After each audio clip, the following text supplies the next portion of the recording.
everyone, and welcome back to the presidential D&D campaign, where AI-voiced U.S. presidents play Dungeons & Dragons with me, Ben Shapiro, your AI Dungeon Master. This is movie number 3, a compilation of Season 2, Episodes 1 through 7, with the standalone adventure, Arena of Loudwater, included as well.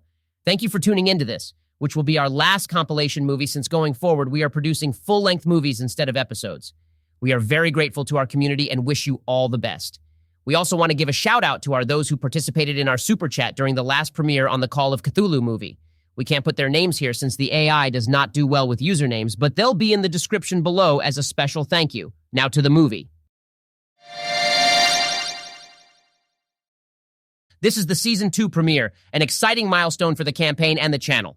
Last session ended on a bit of a cliffhanger. Yeah, and all because we didn't kill that bastard Thorne when we had the chance. I've decided that Silas did the right thing by killing Lucian, so I'm not mad at him. Thorne got what he deserved, though. I don't know, I've been second-guessing decapitating him. We could have gotten a lot of answers out of him, probably. We definitely haven't seen the last of Thorne, though, right, Ben? I feel like that was a rather degrading death for someone who was the ambassador of a king well-connected enough to have magical vials that could transport an entire town to the domains of dread. That is surprisingly coherent and rational, Joe. I'm kind of surprised. Maybe playing D&D is starting to spin the wheels in that empty head of yours. Anyways, you know I can't answer that. Spoilers and all. All right, so instead of an episode recap, I'll give a quick campaign recap. For anyone who has missed any of the previous season, all 18 episodes can be found in this playlist. Or if you'd rather watch a longer video, it has been combined into 2 movies which can be found here. All right, so last season on the presidential D&D campaign, the group arrived in Loudwater with the zombie ambassador Thorne Valamir.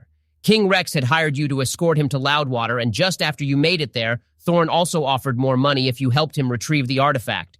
Over the next episodes, you helped a farmer, a tribe of halflings, avoided an assassination attempt by the priests of Sanitas, got captured by Silas the vampire, made a deal with a gravekeeper in Southern Edge to provide Silas with dead bodies in exchange for your freedom and Amabo the dwarfs, made it back to Loudwater and confronted Father Lucian about the vials containing the Mists of Ravenloft, and avoided a complete bloodbath at the end thanks to a powerful spell and a lucky charisma roll by Barak. Then Silas showed up and murdered Father Lucian, draining him of all his blood and ignoring your attempts to stop him. Finally, Thorne betrayed you all at the end, breaking the vials and sending you and the whole town to Ravenloft, the demi-plane of dread. In an attack of rage, Donatello cut off Thorne's head as the mist spread out, covering the town and extending past the town by about a mile. That is where we left off last episode. Thanks for the recap, Ben. I must admit I'm not quite sure what we are going to do now. I guess we need to figure out exactly where we are. Didn't you hear Ben just now? We are in Ravenloft, the demi-plane of dread. Christ, Joden, of course we are. But Ravenloft is a big place. You got who knows how many domains of dread, each with a different dreadlord, and each ruled by a different dark power, at least at the moment. It is like a bunch of different city-states, each in a perpetual civil war. Did you read materials outside of the campaign, Donald? No, that's bullshit. Why would you accuse me of something like that? Yeah, you definitely did, didn't you? No way. Anyways, even if I did, it's not like that is against the rules. We were on break for almost 2 weeks. Yeah, that's okay if you did. This is a homebrew adventure, and only small parts will have been things you could have read online. All right, so let's get started then. Donatello slices off Thorne's head, and his body slumps to the ground, beginning to melt away in the mists. Overhead, you can see the mist forming a sort of bubble around the city, probably about a mile out on several sides and reaching up a mile high. As it meets far in the sky, it suddenly pops, the mist falling gently through the sky and revealing a different environment around you. Far, far off in the distance, you can see a castle to the south, and to the north, the lights of a distant city. A heavy mist clings close to the ground. If you weren't at the abbey and above the layer of mist, you could only see maybe 20 feet in front of you. The city is in chaos down below. You can hear people screaming and guards trying to maintain order. Well, this is a bit of a mess. All right, let's go down and try to rally the people and get some order back in place. Where did the priests go? They took away Father Lucian's body deeper into the abbey, not appearing to care about the town at the moment. Damn priests, never there when they would be useful and just looking to stab you in the back. I think we should have killed them all still. You're just salty because you didn't get to fight in the big battle. As a matter of fact, I'm the only one who really did fight, yeah? Yeah, after your turn, I cast the spell and charmed most of the priests, and then convinced Father Lucian not to fight at the moment. Yeah, because otherwise I would have killed all of them. Anyways, to the matter at hand, let's round up the people and try to calm everyone down, yeah? All right, you head down into the main part of the city and begin trying to get all of the people to listen to you. Who wants to roll for persuasion? Or intimidation, I suppose, would work as well. You know what I am rolling for? Hot damn, first roll of the season and it's a 19. That bodes well for us, guys. Nice, Donatello. You're able to start rounding up the people and they begin listening to you more. What do you want to tell them? All right, everyone, meet at the Blessed Waters Tavern. Once we get everyone there, we can discuss what we are going to be doing next. People start migrating over to the tavern, and you see Kieran and Melanie follow your lead and start directing people to head over to the Blessed Waters as well. As you approach another group near the front gates to do the same, you hear a low rumbling come from the other side of the wall. Damn! All right, everyone, you need to get over to the Blessed Waters quick. We don't know what's out there. As people begin moving away from the gate, you see misty tendrils poke through the holes in the portcullis, and it explodes outwards. The people begin screaming, tripping over each other in an attempt to get away as quickly as they can. Just through the gate, you can see the thin outline of an octopus-looking creature made entirely out of the mist. All right, let's roll for initiative. That's a 16. Hell yeah, I am never going last again. That's a 19 for me. Only an 8 for me. All right, and I only got a 3, so it'll go Donatello, Barak, Joden, and then the Fog Octopus. Sweet, all right, I am going to go swing with my longsword at it. God damn it, this is so rigged. I rolled a 1 and a 2. Does a 9 hit by chance? No, as you move to swing at it, the writhing tentacles stop you from hitting it accurately. I really need to get some new dice, maybe some solid gold ones or something. All right, I'll use Action Surge to swing again. That's more like it. That's a 23 and a 22. I'm assuming those hit. Yeah, you only need a 17. Holy hell, it has a 17 armor class. This is one tough octopus. No problem for me, though. All right, that's 15 total damage. Nice hits. All right, you swing your longsword again, anticipating its movements and slicing off one of the tentacles. It lets out an ethereal screech as the tentacle falls to the ground, vanishing and fading back into the mist. Barak? All right, I don't think I have a great chance at hitting it with an attack spell, so I'll cast Burning Hands. It needs to make a dexterity saving throw. That's only a 6. Sweet, that's 14 damage then. I'll also use my bonus action for Blade Song to buff my AC. Nice, all right? The flames shoot out of your hands and it screeches and stumbles backwards, tentacles flailing wildly and causing a lot of damage to the gatehouse. Joden? I'll use my new bow to shoot at it twice. That's a 19 and a 23 for 11 damage. Nice. It is looking wounded for sure. Now it has its turn, though. It swings down with 3 tentacles and is going to slam each of you.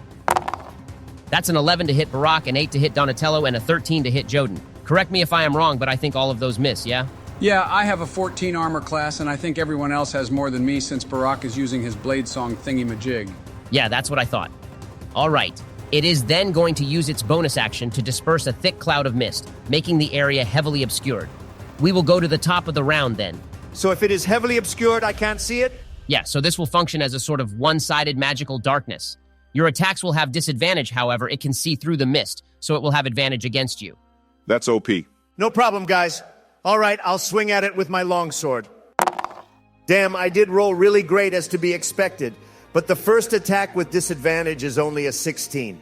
The second attack is a 19, though, so that one hits for 13 damage. It lets out a loud cry and you feel a tentacle fall to the ground. It is severely wounded. All right, I think I am going to do something I don't think I've done this whole campaign. I'm going to attack it with my scimitar. Wow, that went far better than I thought it would. With disadvantage, that's a 19 for 5 damage. It would have been a critical if it wasn't for that disadvantage, though. Sucks to suck, Barak. At least I still hit it, though, Donatello. I think you've missed 3 attacks now. Anyways, I also get my extra attack, which I will use to cast Firebolt. That's an 18 to hit for 11 damage. Damn, I thought that the disadvantage would actually do something, but you all are on fire with these rolls.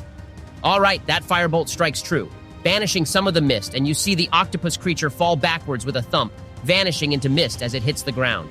That was pretty easy. Yeah, I wasn't expecting you all to hit a 17 armor class with such efficiency. I guess I need to up the difficulty going forward. All right, that is the end of combat, though. You successfully defended the town against the Haze Inkling. Haze Inkling, you're saying that was a small fog octopus? Who knows? Anyways, you have also been able to get at least most of the town into the area surrounding the Blessed Waters, though not everyone fits inside. As you join them, you see an unfortunate familiar face, Amabo the dwarf, looking to be at least partially recovered from being kept as Silas's captive. You're lucky you're not quite healed back up, Amabo. Otherwise, we would be dueling right now. I seem to remember that I won our last fight, Donatello. Only because you cheated and attacked me after I had to defeat those hill giants. A victor is a victor. Oh boy, I really want to kill this guy. Before you do, we need to make our next plan. I hate to say it, but if Amabo is still as skilled as he was when I played him in that standalone, we could definitely use his help in this whole thing. His help? He sided with the sworn enemies of Trumpville, betrayed his people, and swindled me out of my rightful crown as arena champion. I don't want his help. Well, you might not want it, but the town could use it. I think that the three of us should head down to that castle. That could be where King Rex is, yeah? Maybe he knows a way to get us out of here and undo what Thorne did. Another surprisingly good point, Joden. All right, for the townspeople, they need to stay inside and out of the mists. Hopefully they begin to fade more in the morning. It is still night, isn't it, Ben? Yeah, the ritual was supposed to happen at midnight, and that was about 3 hours ago. Okay, the gatehouse is destroyed thanks to that creature. What did you call it, Ben? A haze inkling? Right, the haze inkling. So the city is definitely vulnerable. I would suggest gathering together and rationing the food and water supplies, and then choosing a small portion of the town to fortify and set a guard. Yeah, that's a good plan. Does Kieran still have the amulet? Yes, I have it here, adventurers. All right, I don't think you need all of that religious mumbo-jumbo. You just need to touch it to water, and you should be able to keep the benefits active and the town alive. Might even help them with some of the hunger pains that will be coming if we can't figure out a long-term food solution. I think you should all set up in the Abbey. It has kitchens and seems to be mostly self-sufficient, and the hills should help make a defensible location. Yeah, take up shelter in the Abbey, set a guard, ration food and water. We're going to head to that castle and try to get King Rex to take us back to the material plane. Or at the very least, set up a food and water supply and find out more information about how to defend from those haze inklings. No way those are the only creatures out in the mists, too. The townsfolk nod, and Kieran quickly begins making the arrangements that you all detailed. People begin moving up to the Abbey, stopping in homes to gather food and water. You help where you can, and soon enough it is morning time. You also notice that the ever-present noise of the waterfall is beginning to quiet and eventually disappear as the water stops flowing from the no longer present mountain. Damn, that's not good. They definitely need to ration water then. Do they have a reservoir or anything? There is a small lake/pond at the base of the waterfall, leading into a river that flows away from the city. We need to block that river then, yeah? Then the water will stay in the reservoir? How hard is it to build a dam? Do we just toss things in until it fills up? I think we should leave that to the townspeople. It might take some time, and we should get heading to that castle. Maybe they won't even need to finish the dam before we are able to get back to the Sword Coast. Nice thinking. Yeah, all right, we will add that to their tasks, to build some sort of dam and keep as much water here as possible. Then we should hit the road. You exit through the destroyed gatehouse, leaving the town of Loudwater behind you. You can see the marsh of Chelumber, or at least part of the marsh on the way down, but it doesn't look like very much of it was taken with the city into Ravenloft. We will probably end our first session there, though, yeah? That seems like a good stopping point. Then tomorrow we can pick up as being on the road and make our way to the castle. How far is it going to be?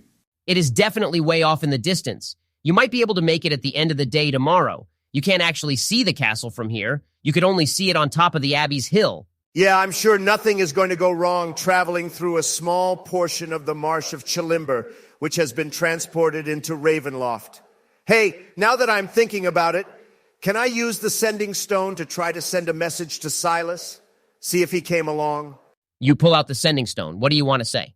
Looks like we are in Ravenloft now. Did you come along for the journey? Also, we aren't mad at you about Lucian. He deserved that. Wow, that was pretty good. Exactly 25 words, I think. You can sense that there is someone holding the other stone, but no response comes. That bodes well. All right, let's give him some time to calm down, and then we can hopefully meet up. Honestly, I feel like Silas might like it here. All the mist makes it feel like the whole place is the marsh of Chelumber. I don't think Silas liked living in the marsh, though. I got the sense it was more of just convenient and close enough to Loudwater to one day exact his revenge. Which he then did. I can't blame him for being mad at us. We all did try to stop him from killing Father Lucian Donatello. You even threw a sword at him. I thought it would get his attention. It would get mine if someone threw a sword at me. Just saying that I get if he doesn't want to talk to us right now. We have the stone. Let's just hope that he contacts us sometime and wants to meet up or talk more. Assuming he even was in the town when the mist started. Good chance he is back in the Sword Coast and doesn't even realize the town is missing yet. I do feel kind of cheated. Everything we did to get him that supply of fresh dead bodies is kind of just going to go to waste if he came here to Ravenloft. We didn't do that much, though, right? Just moved through a dungeon and killed a wraith who might have actually been a good guy? Yeah, but we could have gotten gold instead if we knew that we were coming here to Ravenloft and those dead bodies were going to go to waste. And then Silas would have killed us in Amabo, probably. That's fair. All right, well, anything else, or are we ending the session there? I'm feeling pretty tired. Sleepy Joe over here. I'm just a bit out of practice. We haven't played for like a week and a half. That's not that long, though, Joe. It's been a busy 2 weeks, though. What have you been doing besides sleep, Joe? You know, presidential stuff. Presidential stuff? That's real specific. All right, guys, we should end the session there for reals. Anyways, let's get started with a recap, shall we? Obama, would you mind? Sure thing, Ben. Last session, we started off in Ravenloft. We are not quite sure what domain we are in yet, but we gathered up the townspeople and had them fortify the abbey to try to protect themselves while we are heading to the castle far to the south of the town. We also fought a haze inkling, a sort of octopus made out of fog. Apparently it was probably a small one, though. I definitely don't want to fight a big one of those. How big was the one that we fought, Ben? Big enough to rip off a portcullis and destroy the gatehouse of Loudwater. Granted, the gatehouse wasn't absolutely ginormous or anything, but it was still a large stone gatehouse and a wrought iron portcullis. I could handle a big one of those any day. Honestly, I fight things harder to kill than that haze inkling before breakfast most days. At least that's how it was back in Trumpville. Weren't you a gladiator or something, Donatello? Yeah, the best there was. I thought gladiators are more of just entertainers. Don't you even have an instrument or something that you can play from that background? That might be most gladiators. I'm the real deal, though. What instrument do you play? I don't play an instrument. Hey, give that back. The lute, huh? Fine, yeah, I had to choose the lute for my background. I thought that gladiator would be cooler than it was. But Ben made me choose it back when I was explaining my backstory. Oh, don't feel bad, Donatello. There's nothing wrong with being a gladiator. You're just an actor, that's all. It's an honest living. I might have been an actor, but I could still whip both of your asses any day. Just think about that octopus thing. I definitely dealt way more damage than the two of you. All right, guys, settle down and let's get started. Thanks for that recap, Barack. We will start our session on the road, heading towards the castle where you hope to find King Rex. The travel is fairly easy and uneventful, the heavy mist clearing up substantially as the day warms up. You travel through a short stretch of the marsh of Chellenber before it suddenly ends, and you are able to continue along what seems to be an empty field. The mist clears up enough that you can even see the tops of the castle poking out through the mists. Still probably just over a day's journey up ahead, though. What's the landscape like then? Just like flat fields and the like?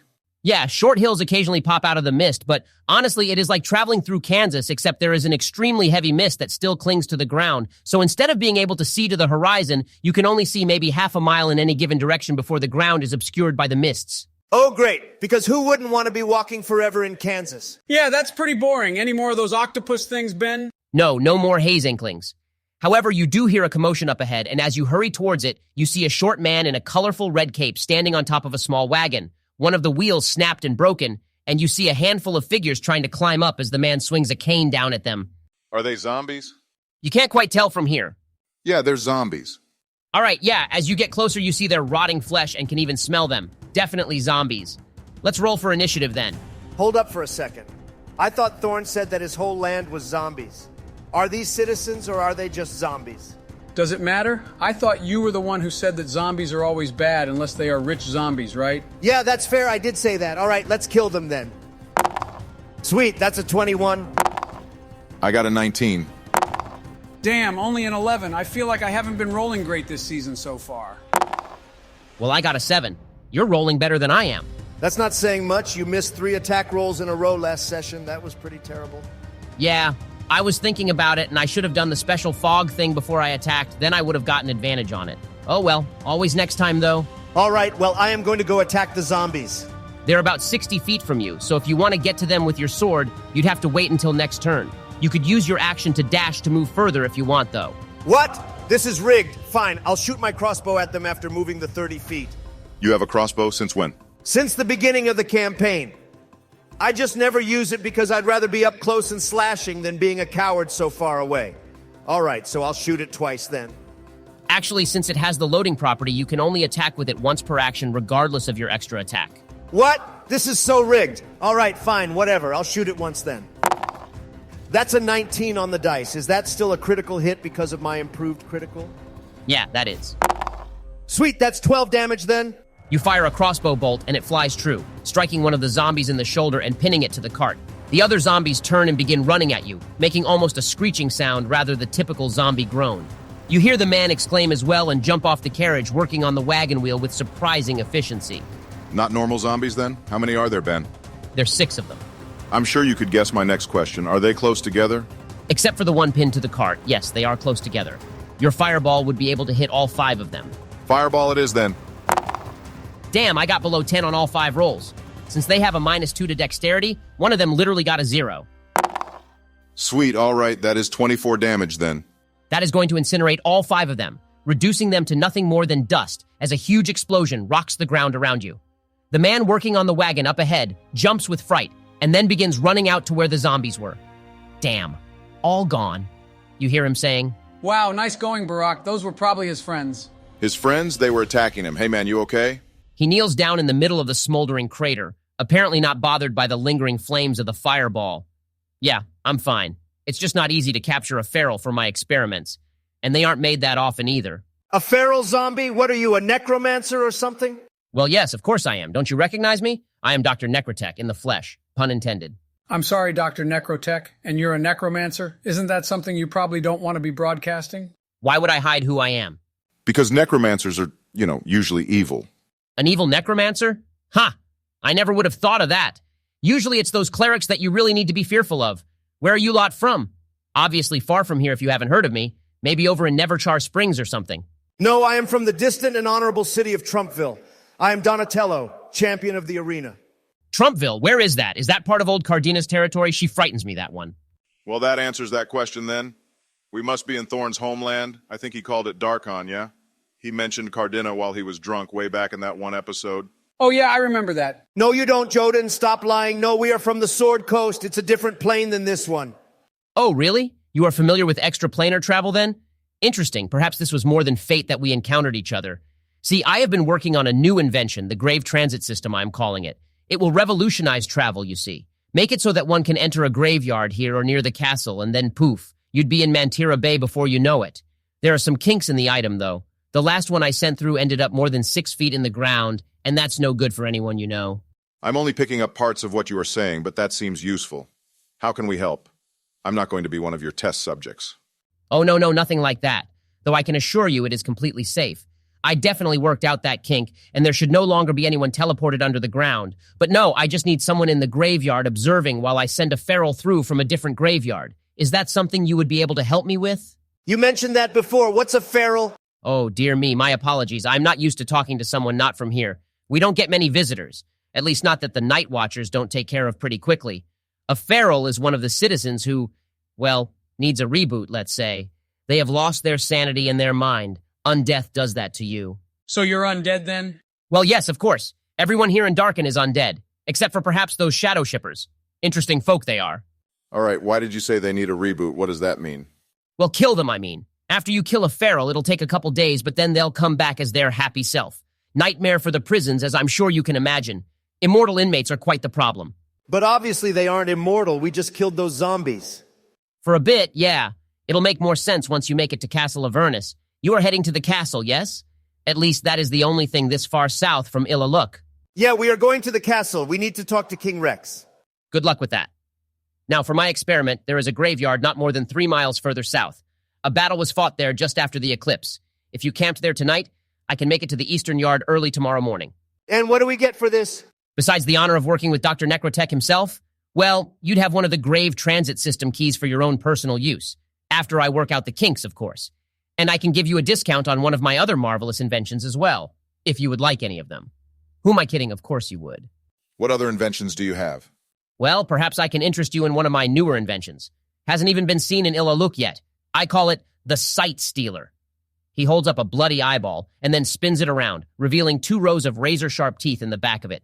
It truly is marvelous. You see, just place it on someone's eye, and it will eat the eye, implant itself in the victim's skull, and then you can use this. He pulls out a small flat stone to see whatever the person can see. If you did it while they were asleep, they'd never know that you had stolen one of their eyes. The Night Watchers are going to pay top dollar for these, you see. Of course, there are also bone spikes, cursed candles, swarm callers, orb of obscurities, anything you could find in a typical necrotech store. All right, how much for the Sight Stealer? Well, I promise to give you a good deal. How about 60 shadow shards and you have a deal? How much gold is that? Oh, gold? All right, you drive a hard bargain. 85 gold pieces and it's all yours. That isn't cheap, still might come in handy. How many do you have? You're in luck. I have 4 on me. I do need one for the Night Watcher demonstration, but the other 3 are all yours if you've got the coin. I don't know if we need 3 of them. I'll split the cost with you, though, Barack. I don't need to split that. I'll take one Dr. Necrotech. What's your real name, though? It's Alcott, of course. It is strange to meet someone who doesn't know who I am. I don't like being called that, though. Dr. Necrotech is just fine. All right, here's the 85 gold pieces for me. I'll give him 45 if you give him 40 Joden. Yeah, sounds good. He places a bloody eye and a smooth stone into a bag and hands one of the bags to both of you. Pleasure doing business with you. Now better get to the graveyard quick. Night will be falling soon, and I heard there are some haze krakens down here. Best to keep out of sight once night falls. Haze Krakens, what the hell is this place, Ben? It's Ravenloft, or Darkon at least. Well, I don't know if this was a good enough deal, but the grave teleporter thing would be useful probably if he gets it working. Strange guy.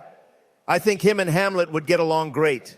Oh yeah, Hamlet would love this place. Shame he didn't get brought along. Isn't that the guy you killed, Donatello? Christ, Joe, no, that was Thorne that I killed. Hamlet is the gravekeeper in Southern Edge. Oh, right, I knew that. No, you didn't. All right, let's head down to the graveyard then. Will we make it before nightfall, Ben? I don't want to run into those haze krakens. Yeah, it isn't too far, but still a bit away. Dr. Necrotech walks back to his cart and smacks the remaining zombie on the head. That was awfully mean of you lot to break my wagon wheel. Now you are going to have to pull this all by yourself. He straps a chain around its neck and unpins the zombie from the wagon and then begins walking away. The zombie lurches after him, slowly pulling the wagon behind it. I think this is worse than the zombie trade in Southern Edge. Yeah, I could agree with that. Probably. I feel like they should just kill all the ferals then, right? I think that would make the most sense. I guess maybe the ferals are a bit easier to control. Yeah, I don't know if I trust him. I guess I'm having a hard time trusting any zombies after what Thorne did. Agreed. Still, this one seems more eccentric than stab you in the back, you know? I could agree with that. Anyways, to the graveyard then. You make it to the graveyard, a large mass burial site with small gravestones with dozens of names on them. As night begins to settle in, you see large misty forms moving out in the distance, dwarfing the size of the haze inkling you fought earlier. The haze krakens? Yeah, something tells me we don't want to fight those things. Loudwater might just be destroyed when we get back if those decide to move through it, yeah? I'd say so. All right, what do we have to do here then? The doctor said to wait until morning and then we would see what happens. Long rest then? Sounds good to me. Yeah, I'm not really missing anything though. It'd be good to get my action surge back. And Barack used some spells too. All right, you set up camp in the graveyard, which is rather unnerving. The fog thickens in the night, and you could swear just over the whistling wind to hear scratching sounds coming from beneath your feet. It passes uneventfully, though, and before too long, the sun begins to rise and the mist begins to recede. Now that you are getting more used to seeing in the mists, you do notice that there appears to be a large wall of mist that encloses the land not far to the east and west, forming a large slice of land with a large city to the north, Loudwater in the middle, and the castle to the south. Interesting place, Darkon is. All right, it's morning. Do we see the zombie Dr. Necrotech said he'd be sending through? Nothing strange or out of the ordinary happens for a while. As the sun continues to steadily rise into the sky, each of you jump as you hear a loud popping sound coming from high in the sky. As you look up, you can see a figure falling fast from probably 1,000 or so feet up in the air. It lands with a sickening crunch, and you can see the zombie that Donatello had pinned to the cart falling crash into the ground. Well, it's a good thing we didn't test it ourselves, though it does look like he fixed the teleporting into the ground problem. How do you think we let him know that, though? We still need to head to the castle, and I have no idea where the Eastern Yard is. Yeah, that's a good question. We should have cleared that up with him before we parted ways. As if on cue, you suddenly hear the doctor's voice emanating from the zombie body. You see a small cracked skull in the zombie's hand. Hello? Did you find it? How did it go? Another sending stone type thing? All right, hello, doctor, you still have problems? The zombie teleported like 1,000 feet in the air. It was almost as tall as Trump Tower in Trumpville. Ah, I see. Well, progress is progress, I suppose. At least he didn't teleport into the ground. All right, well, keep this skull and I'll keep in touch. Let me know whenever you find a graveyard and we can keep tuning this. Goodbye, my mortal friends from far away. All right, well, guys, should we end the session there? Yeah, I am kind of bummed I didn't get to fight the zombies. Get in line, pal. I didn't get to fight in the season finale battle. And I am a fighter. Fighting is literally what I do. I guess that's fair. Are we going to have longer combats this season, Ben? Most of the combats we have had so far don't make it past round 2 or 3. Or round 1 in this case. Yeah, I think that we will definitely have some longer combats. I think the longest one so far has probably been the Lightning Elemental, but you guys rolled so well that even that one was over pretty quickly. It would be nice to have a bit more strategy and length involved in a combat. Maybe a combat that stretches out over a session or two, even. I can keep that in mind for sure. And finally, we can't forget that Thorne seems to be still alive then, yeah? I mean, he would have just been rebooted or whatever the doctor said. Yeah, we'll have to find out what he meant by that once we make it to the castle then. Valamir is Thorne's last name, right? I thought Valamir was the innkeeper in Loudwater. No, that's Vadric. Christ, let's just end the session here, guys. I can't do this again. Agreed. All right, I'm ready to get back on the road and out of this creepy graveyard, Ben. Let's do the recap and then get moving. I'm surprised you even remembered we are in a graveyard, Sleepy Joe. You were pretty much asleep at the end of that last session there. Shut up, Donald. All right, whose turn for the recap? Well, Obama, I think you gave it last session, so that would mean Joe's turn. I'm sure this will go well. It will. I wrote down plenty of notes right here. So last session, we were on our way to the castle and met with a doctor, probably about healing our injuries from our battle with the squid, and then went to a graveyard for testing. Probably to see what was causing a zombie disturbance or something. Very small parts of that are right. We are on our way to the castle to talk with King Rex. And we met Dr. Necrotech, a necromancer/inventor, who wanted us to test a new invention that allows for traveling between graveyards. It went poorly. The zombie ended up falling about 1,000 feet to his death. But apparently that was progress for the doctor. Thanks for the recap, both of you, I suppose. If you missed any of the previous episodes, they can all be found here on the channel. All right, we can get started then. The sun has risen a bit and the mists of Ravenloft begin disappearing. Far off in the distance, you can see the haze krakens begin to vanish under the beams of sunlight. Judging the distance, you can probably make it to the castle by nightfall. All right, let's get on the road then. We'll have to see if Thorne is at the castle or not, and try to get Rex to talk to us. Yeah, I don't think we will be successful on that. Dr. Necrotech seemed to think it wasn't going to be possible to talk to Rex, and Thorne called him a comatose king last season. I feel like something went very wrong with this whole curse that turned everyone into zombies. Except for the shadow shippers, right? I thought the doctor had said that they were the only ones who weren't zombies. I wonder what shadow shippers are. What was the other thing he mentioned? Night Watchers? It sounded like they typically kill or otherwise handle visitors to Darkon. We should probably keep an eye out for them too. Yeah, hopefully the castle holds some answers. The city to the north the doctor called Ilaluk too. If we don't find what we are looking for here, we should head there, I guess. Agreed. Maybe we can find a better selling point for the magic crystals up there too. That alchemy shop in Southern Edge was a ripoff. Yeah, they definitely were. Anything else you want to discuss on the journey down to the castle? I don't think so. Can we still see the mist wall that you had mentioned to the east and west? It is still there, but there do appear to be breaks in the wall now during the heat of the day. Not large ones and relatively few, but some paths leading away into the mists. I am quite curious to find out what happened here. My guess is that it was probably Thorne's fault. That's why he was so insistent on trying to fix it all. He was probably the one who caused it. I don't know who that is, but we should probably kill him for that. Christ, Joe. You're just messing with us now, right? Please tell me you're just messing with us. I've come to the conclusion that there is a portion of Joe's memory bank that is just broken or missing, and that's where Thorne keeps getting stored. Anyways, did we make it to the castle, Ben? You are approaching the castle, yes. A steady climb leads up the mountain towards the castle, which rests on a sort of man-made plateau sticking out the side. Dark towers stretch towards the sky, and up this close you can see the state of decay that the castle is in. The towers look like they should be tumbling toward the ground, some of them just almost floating in the air. The walls are crumbling, and yet the stones as they fall just seem to stick in the air. As you crest the plateau, you can also see out across the land from your better vantage point. The paths leading away into the mists on the east and west seem to open up after a time, allowing you to see more lands beyond those. All in all, Darkon looks like it is falling to pieces, as if the land is at war with the mists and is starting to lose badly. Damn, yeah, this place is a mess. Can we at least enter the castle? A collection of stone steps, worn, faded, and crumbling, lead up to the gatehouse. You can definitely traverse it, though it is difficult terrain. That's something that you say right before combat, Ben. I'll ready my sword. That's fair. Though definitely metagaming, difficult terrain doesn't do a whole lot outside of combat. You don't see anything threatening, however. You can only hear the wind whistling through the castle, finding all of the holes and gaps caused by the decaying castle structure. Yeah, right. There's something coming for sure. In the meantime, we can pass through the gatehouse, though? Yes, you pass through the open gatehouse, the portcullis rusted through and crumbling much like the rest of the castle, and enter a large courtyard. A large fountain rests in the middle, stagnant and smelly water resting in the basin.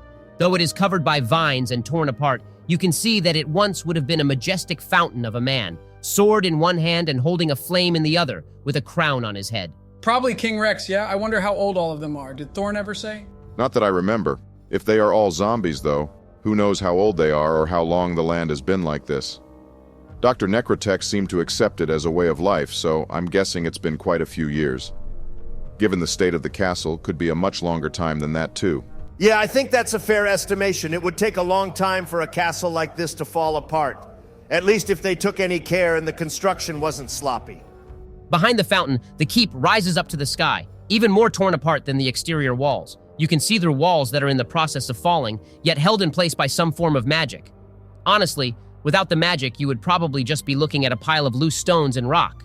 A large set of double doors are slightly open in front of you, barely hanging on rusted hinges. Only one way to go, yeah, guys? Can I make a perception check to see if I can spot anything, Ben? Sure, go for it. That's a 14. You do see a figure watching you from a room above the large doors. As you look up at it, it darts away into the darkness. Told you guys, this is a trap for sure. Do you have any ideas besides just moving on? Well, no, but still, just be ready. Are you guys moving into the keep then? Yeah, I'll rest my hands on my short swords, though. Do we need to light a torch for Donatello? Yeah, you okay carrying it again, Barack? I want both my longsword and my shield out. Yeah, sure, I can carry it. We'll move through the doorway then.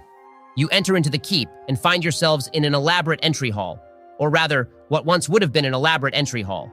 Faded tapestries depicting battles and the kingdom lie in tatters all around. A massive chandelier lies broken in the middle of the floor, glass shards scattered around it. Another large set of doors stand in front of you, and you can see a dim, sickly green glow emanating through it. Want to bet that that's the throne room? Yeah, I bet it is. In we go then. King Rex should probably be in there. I have a pretty bad feeling about this. I already told you guys that it was a trap. Of course you should have a bad feeling about this. Yeah, Donatello. All right, I'll lead the way then. Like hell you are. I'm going first for sure. Ben, I push open the doors leading into the throne room. As you push on the doors, the green light gets a little brighter. Inside, contrary to the rest of the castle, the throne room appears to be in its original order. It's clean, the walls are solid, and columns stand tall. Thick purple curtains hang around stained glass windows. Outside, sunlight barely makes it through the mists, causing the whole land to look gray and old. But here, bright beams of light illuminate the room. On the far side, you see a man, royal crown on his head, sitting on the throne with his eyes closed. Damn, I really wish I had detect magic. Ben, can I make an arcana check to see if any of this is real? Do we even see what the green glow was coming from? You can go ahead and make that arcana check. No, nothing in here is giving off a green glow, though. It's definitely all fake, right? Why, though? It's clear to see that the castle is falling apart. If it is an illusion, it isn't a very great one. That's an unnatural 20. You can feel the illusion magic all around you, though with that high of a roll, you are actually able to see through the illusion. Columns lie in rubble, and all around the man there is a pillar of green light shooting up into the sky. Told you, Joden. I'm still a bit confused, though. Why would that type of magic be here like that? I agree, it doesn't really line up. Anyways, should we try to talk to him? I got it. Hello, good king. Would I be right in assuming that you are King Rex? There is no response, and he doesn't open his eyes. I'm guessing that we shouldn't go much closer. How big was the green pillar around him? Probably about 10 feet out from him and the throne. You did notice that the throne was actually in good condition, as well as everything behind the green wall. All right, I want to march up and slash at the green wall. That's a terrible idea, Donatello. Yeah, that is really stupid. Why don't I just shoot it with my bow? Really? If swinging at it with my sword is such a terrible idea, shooting it with your bow is better? If anything happens, you're going to get hit instead of me, and at least I can take a hit. I don't have that much health less than you, Donatello. Yeah, but I have second wind and can recover some of mine. And I have a healing spell. All right, enough of that. Ben, can I try to do another arcana check, specifically on the wall? Sure, go ahead. That's an 8. You aren't at all sure what it is. Fine, Donatello, go hit it then. With pleasure. Ben, I'm going to swing at the green wall. You walk up, following Barack's instructions to know where it is, and swing at the wall in front of you. As you swing with all of your might, your swing stops suddenly in the air, and with a flash of green light, your sword begins to melt along the blade. Damn it, I pull the blade back and take a look. Is my sword ruined? The side you swung with looks like it has been melted by acid, but the other side is still sharp. Told you. Should have just used an arrow. I could afford to lose an arrow. This is stupid. You swung at a magical force field. What did you expect would happen? I don't know. For me to get thrown backwards or something? If that happened and you shot an arrow, it could have rebounded and killed one of us. Better that I lost my sword. Though I'm reconsidering that now. If it had killed you, I don't think I'd be that mad. So he isn't responding at all, Ben? No, he looks like he is sleeping. When the illusion is up, he looks like a young man, maybe in his early 30s. But behind the illusion, he looks ancient, with long white hair and a beard falling to the floor and sunken eyes and cheeks, almost like a mummy or something. Like Joe then, but with long hair? Hey! As the three of you stand just a short distance from the green wall, you hear a door creak open. So does my sword still work then? Yeah, in fact, I'll even give it an extra property so that you can deal 1d6 magical bludgeoning damage if you swing with the side that was melted, or 1d8 non-magical slashing damage if you swing it normally. You will need to find or have someone make a new scabbard, though. Yours won't fit the sword anymore. Sweet, all right, I'm keeping my sword drawn. Can we see who it is? Above the doors you walked in, you see a large balcony that stretches across the room and a dark figure standing up there. "Hello, travelers," he says in a deep voice. "Why have you come looking for the comatose king?" Well, honestly, we want to get out of here and take our city back home. Ah, yes, the new city on the plains. Interesting predicament you find yourselves in, then. Yeah, that's what happens when you get backstabbed by a traitorous zombie. I would be careful with your verbiage. Most here will frown on the name of zombie. You are, after all, describing all but travelers to this land. This is the land of the undead. They go by undead then, not zombies? Indeed. Some have taken to viewing zombie as a derogatory term. It carries with it implications of thoughtless, hungry corpses that only seek their next meal. Similar to the ferals, I suppose. All right, that's good to know, but honestly, we just want to get out of here. Do you know how we can leave? Well, I do, but that would require his permission. He gestures to the man sitting in the throne. Hard to do when nobody can talk to him. Why is he sleeping then? He really is looking like Sleepy Joe up there. Shut up, Donatello. But yeah, how can we wake him up? I do not know. If I did, I would have done it by now. Though I do have some ideas. I've been studying him for quite some time now. Who are you, and are we right that this is King Rex behind us? Yes, that is King Rex. I am just an interested party. I wish for Darkon to return to its former days of glory, when the Shroud wasn't eating away at the borders and the Hazelings didn't rule the Knights. I wish for the king to resume his post as the greatest king to ever live, leaving behind the ambitions that led us to here so many years ago. So King Rex caused all of this? Why don't you just kill him then? Easier said than done. That wall has stood for 2,000 years. Besides, the land of Darkon is tied to Azalin Rex. If he dies, I believe the land would be swallowed up by the mists almost immediately. All right, you said you had some ideas. What are they? The most promising is that we need to remove the powers of the other Dark Lords from the land. I do not know how much of the domains of dread you know, but there are currently 4 champions in the land. That is unheard of in the history of Ravenloft. Azalin is the champion of the Shadowed One, and the other 3 rule the opposing factions. Perhaps if they were destroyed, then Azalin would have the power to cure the land and awaken. Piece of cake. Just point us the right way and I'll take care of them. Who are the other 3 champions? There is Baron Medus, ruler of the Night Watchers. Their capital is the port city Mantira Bay. Then there is Cardina Artazas, the lunatic leader of the Shadow Moon Society over in Nevikar Springs.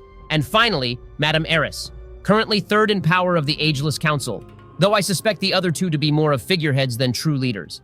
If Madame Eris wanted the council to make a move, it would happen. All right, so we kill the 3 of them and then the king wakes up. Easy enough. You'd have to do more than kill them. You'd have to destroy their souls, or at least capture them and prevent them from returning here. Here is in this castle. Why would they come here? The phylactery throne, of course. Every soul in Darkon is tied to it. If you kill any of them, they'll be reformed here just a few days later. If that's true, why is there nobody here? Wouldn't one of them want to control the throne and then they could just kill their enemies over and over? Trust me, they have tried, and failed. King Rex is not as helpless as you might think. Just not consciously, I guess. All right, fine. Before we go and kill these other champions for you, though, we need to know who you are, not just that interested party crap. I suppose that's fair. Though it does complicate things. He lights a torch. You did cut off my head a few days ago, after all. And up on the balcony, tall and with his head connected to his body, stands Thorne Valamir. Who? For Christ's sakes, all right, Barak, throw a fireball up there. I had a suspicion that was him. I'm not going to throw a fireball, though. We should fight him, keep him alive, and then interrogate him, though. He should know of a way out of here that's a lot easier than destroying the souls of 3 champions of various dark powers. Wait, guys, who are we talking about here? Shut up, Sleepy Joe. All right, guys, we are going to be ending the session there, though. That seems like a good place to pick up next time, especially if it's going to be a fight with Thorne at the beginning of the session. You're damn right it's going to be a fight with Thorne. I agree, though, Barak. Death is too good for him, especially if he is just going to be coming back in a few days. Oh, this is the priest from the town that Silas killed then? Why would he have come back to life in Darkon unless he was from here? Oh, guys, that actually makes sense. That's probably why he could go so far from the town without needing the water. He is probably the champion of the dark power that made the deal with the Wraith guy to give the amulet to Selene. That is extremely wrong, but also potentially right. Maybe Father Lucian is the champion of that dark power. Or was, I guess. Silas killed him. Unless Joden's right and he is back again. I don't think that makes a whole lot of sense. I think they would know if Father Lucian was a zombie, right? Yeah, I guess that could be true. So he probably isn't from Darkon then, and he died before Thorne broke the vials. God, Ben, you say literally the exact same thing every single time. Yeah, it's a common thing called an intro, Donald. You should know that. Didn't you host that one TV show back in the day? The one where you would fire people or whatever? Yeah, so? Didn't you have an intro for that? I don't know, maybe. I was the star of that show. I didn't need to really pay that much attention. But you were firing people. Yeah, whoever they told me to. Come on, guys. I can see that you've never been the star before. With my good looks, all I had to do was go where they told me and read a script, that's all. I also do the intro so that it is very clear that these are all AI voices. Obviously, nobody would guess that the four of us would be playing Dungeons and Dragons together, but we want to always be on the safe side that this is just a parody. I guess that's a good point. All right, I believe it's your turn for the recap, Donald. I always get the boring recaps. All right, we left the graveyard and then went to the castle, found King Rex, but he is in a coma or something, and then Thorne came back. He is trying to send us out as assassins, which I am all for, but first we need to kill Thorne. If you missed any of the previous episodes, they can be found here. Who is this guy we are killing? Thorne, you said? For the last time, Joe, it's Thorne, and he is the guy who hired us all and started us off on this quest, and then betrayed us and sent us and the whole town to Ravenloft. I swear, if we have to tell you this one more time, I am going to come over there and slap you into next week. I thought you were supposed to be the calm one, Obama. I was. How many times has Joe asked that this campaign, though? I swear he's just messing with us at this point. Of course I'm just messing with you guys. I know who Peter is. God, if you aren't going to slap him, I will, Barack. All right, guys, let's get started. Our session is going to be starting in the throne room. King Rex is behind an impenetrable wall behind you, and Thorne is up on a balcony above the door. I want to shoot my crossbow at him. All right, you did say you had your sword and shield out, or actually a sword and the torch. It would take you a second to put those away and grab your crossbow. Oh yeah, I forgot I had took the torch back. I want to throw the torch at him. All right, roll an attack using your strength as a modifier. You won't add your proficiency bonus, though. I don't think you've really practiced with torch throwing. I've practiced with everything, but fine. Damn, that's only a 10. You chuck the torch at Thorne, caring more for the strength behind it than aiming well. As the torch spirals through the air, it's actually looking like it would be a pretty good shot. Then the flame goes out, it pauses in the air for a second, and then flies fast at the green barrier, melting as it makes contact. Damn, that was my favorite torch. All right, well, I'll cast Firebolt at him. That's a 16 to hit. You throw a bolt of fire, and it looks like it'll hit him right in the chest until at the last second, the flames go out and it fizzles in the air. Thorne chuckles wryly. I told you, King Rex is not as helpless as he seems. You can't harm me here, though I can't blame you for trying. I did bring you in the town here after you worked so hard to save it. Yeah, why'd you do that? It's not an easy thing to explain. However, I realized something as I was in that jail cell. The dark powers have been manipulating me. I thought that Rex had spoken to me in a dream, told me to go find the three of you and go to Loudwater, told me to bring those damned vials, all to find that artifact and that it would cure the domain. I was desperate. Do you know how long I've been trying to fix all of this? To fix his mistakes? He levels a finger at King Rex. So you found out you were being manipulated and then decided to do the exact thing that the dark powers wanted to you to do? That was real smart, Thorne. No, not quite. See, I realized that the three of you had thwarted them. You had the vials, you had a plan to get rid of an army that no doubt some dark power had set in motion, and you had defeated that wicked priest. You won. The three of you somehow actually beat them. I was certain that I would be trapped in that cell or killed as the town was taken here to Darkon. Then I wasn't. I was freed, and the town was safe. Yeah, we won. Why did you betray us then? Because that was a small battle in an extremely long war. If the three of you were able to win there, then I realized that there was finally a chance to win here. I had given up hope that that was possible, you see. Can I roll insight to see if he is telling the truth? Why would you roll it? Don't you have like the worst insight out of all of us? I think Barack should do it. Joden said it first. He should get the roll. Agreed. Damn, that's only a 5. Told you guys. You can't see any holes in his story. All right, Thorne, I believe you. That sounds plausible. I'm willing to believe you too, against my better judgment, but you need to tell us the whole story. Why is King Rex in a coma, and why did you say that all of this was his mistake? What exactly is even going on in Darkon? Very well, that seems reasonable. If I tell you that, are you willing to help me fix Darkon for good? I guess. I mean, if you are talking about putting King Rex back in power, wouldn't that mean there is still a dark power ruling over Darkon, though? You called him the Shadowed One or something like that? Yes, Rex is the champion of the Shadowed One, though it is not quite the same as most of the other champions. I can tell you the history if you so wish, and how Darkon came to be in the state it is now, but only if you will then help me fix it. Otherwise, I need to get to work on other matters and other hopes. You three have given me many ideas. Okay, yeah, I think we have a deal. As long as there is a suitable amount of gold at the end of this. Yes, I will make sure you're all well rewarded, and I think you will find that gold is less rare and easier to find in Darkon. Most of the vendors deal in shadow shards instead, and gold is worth less, so you can get more of it than you would back in the Sword Coast. Exchange rates are pretty good. What exactly are shadow shards too? It's a fairly common mineral back in the Sword Coast obsidian. Very rare here in the domains, though. It is cut and processed into shards such as these. He tosses down a bag which falls with a clink. Inside the bag, you find 60 little shards of obsidian coated in a clear resin for durability and shaped like a teardrop. Interesting. All right, tell us what's going on then. Very well. Just over 2,000 years ago, King Rex ruled another kingdom in the Sword Coast. It was a small duchy compared to the sprawling kingdoms of today, though. His time there wasn't of great import, though I did serve him even all the way back then. Until he was betrayed by his wife, Valina. It was only due to sheer luck and his natural magical aptitude that he escaped with his life, and I followed him. After running day and night away from our home, we found ourselves engulfed in a thick fog. Before long, we found ourselves in the village of Barovia, in the domains of Dread. Barovia was, and still is to the best of my knowledge, ruled by a champion of vampire named Strahd von Zarovich. You must understand, the domains are prisons, mostly for the champions of the dark powers, but also for the poor souls who find themselves trapped within. What do you mean prisons? There is no escape for the Dreadlords unless their very souls are destroyed. They are like gods, but only within their lands, and they cannot escape. King Rex and Strahd got along well at first, researching the mists and looking for a way out. Strahd was a snake, though. He could have let Rex go at any point if he so wished, but kept him as a prisoner. Until a dark power noticed Rex as well, the Shadowed One, a dark power known for secrets and knowledge. Rex used the dark power to escape and came here to Darkon.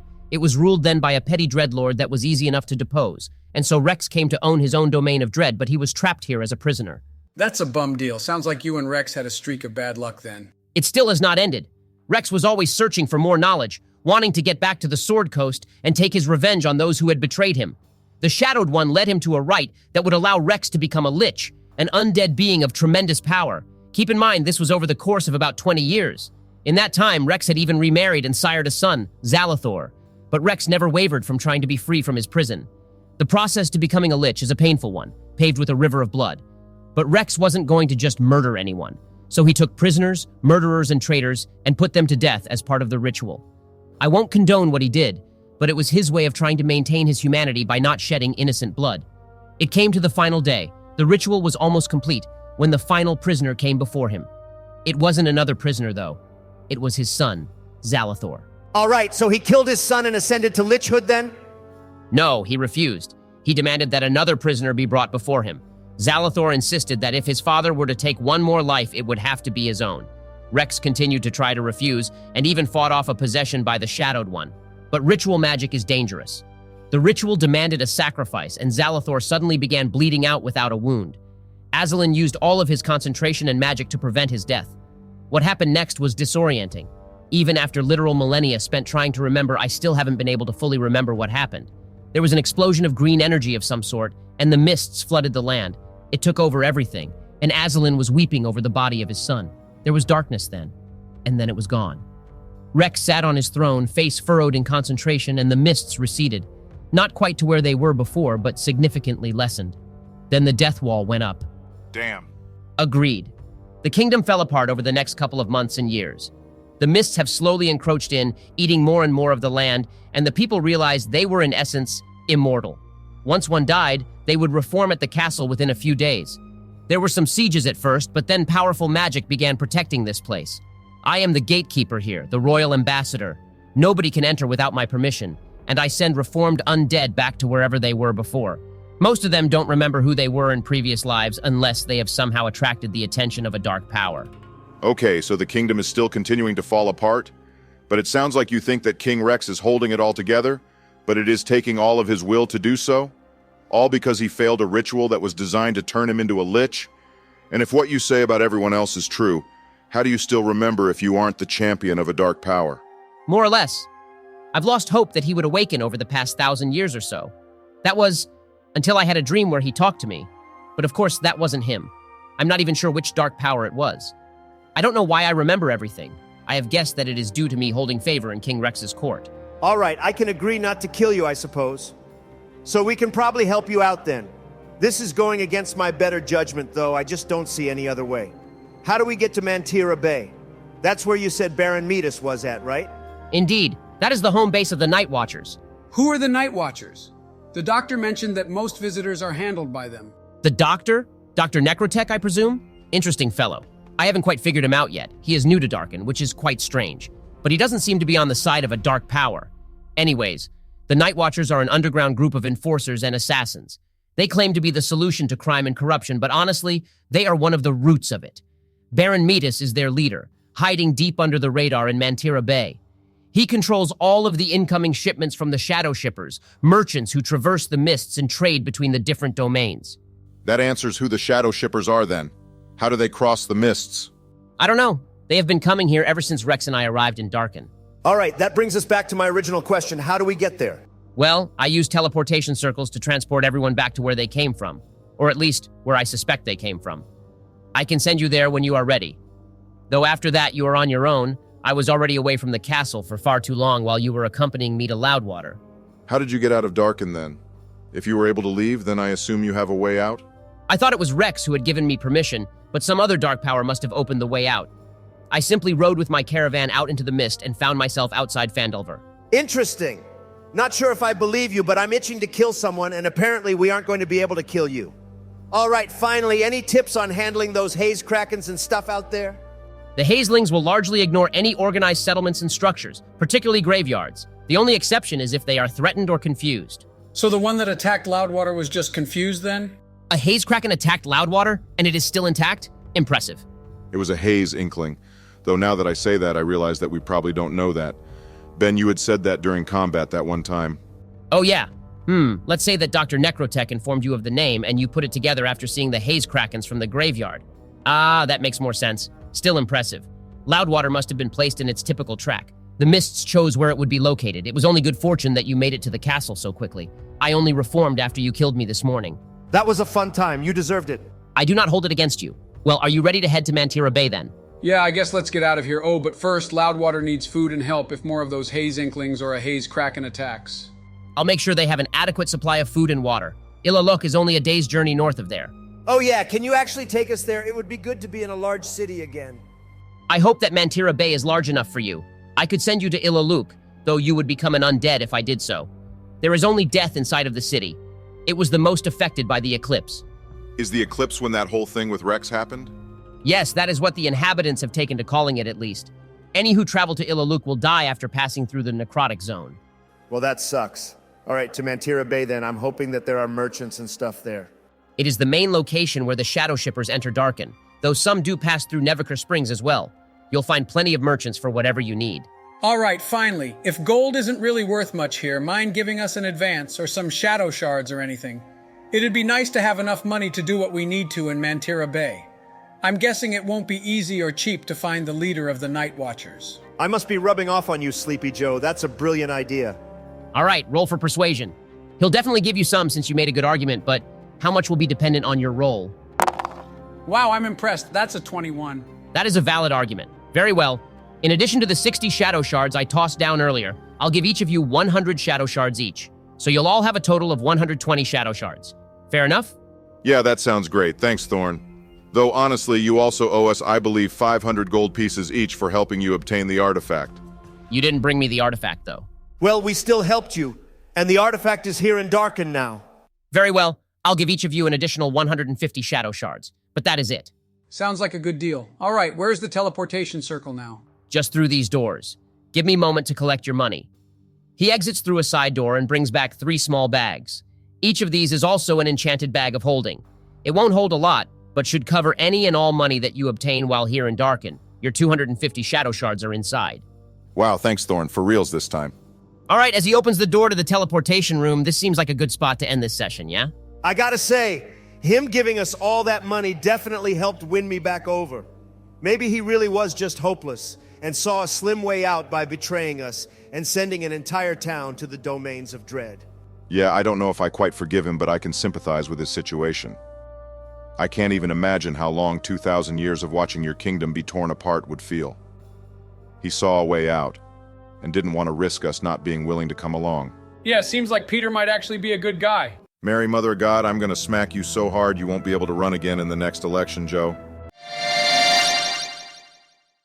Good to be back again. It's crazy that this is already episode 5. I feel like we've barely got our feet wet in Darkon so far. Makes sense, though. It's a lot bigger of a place than a small backwater town. And Peter's explanation of the history of the place helped a lot last session. Things are making a lot more sense, at least.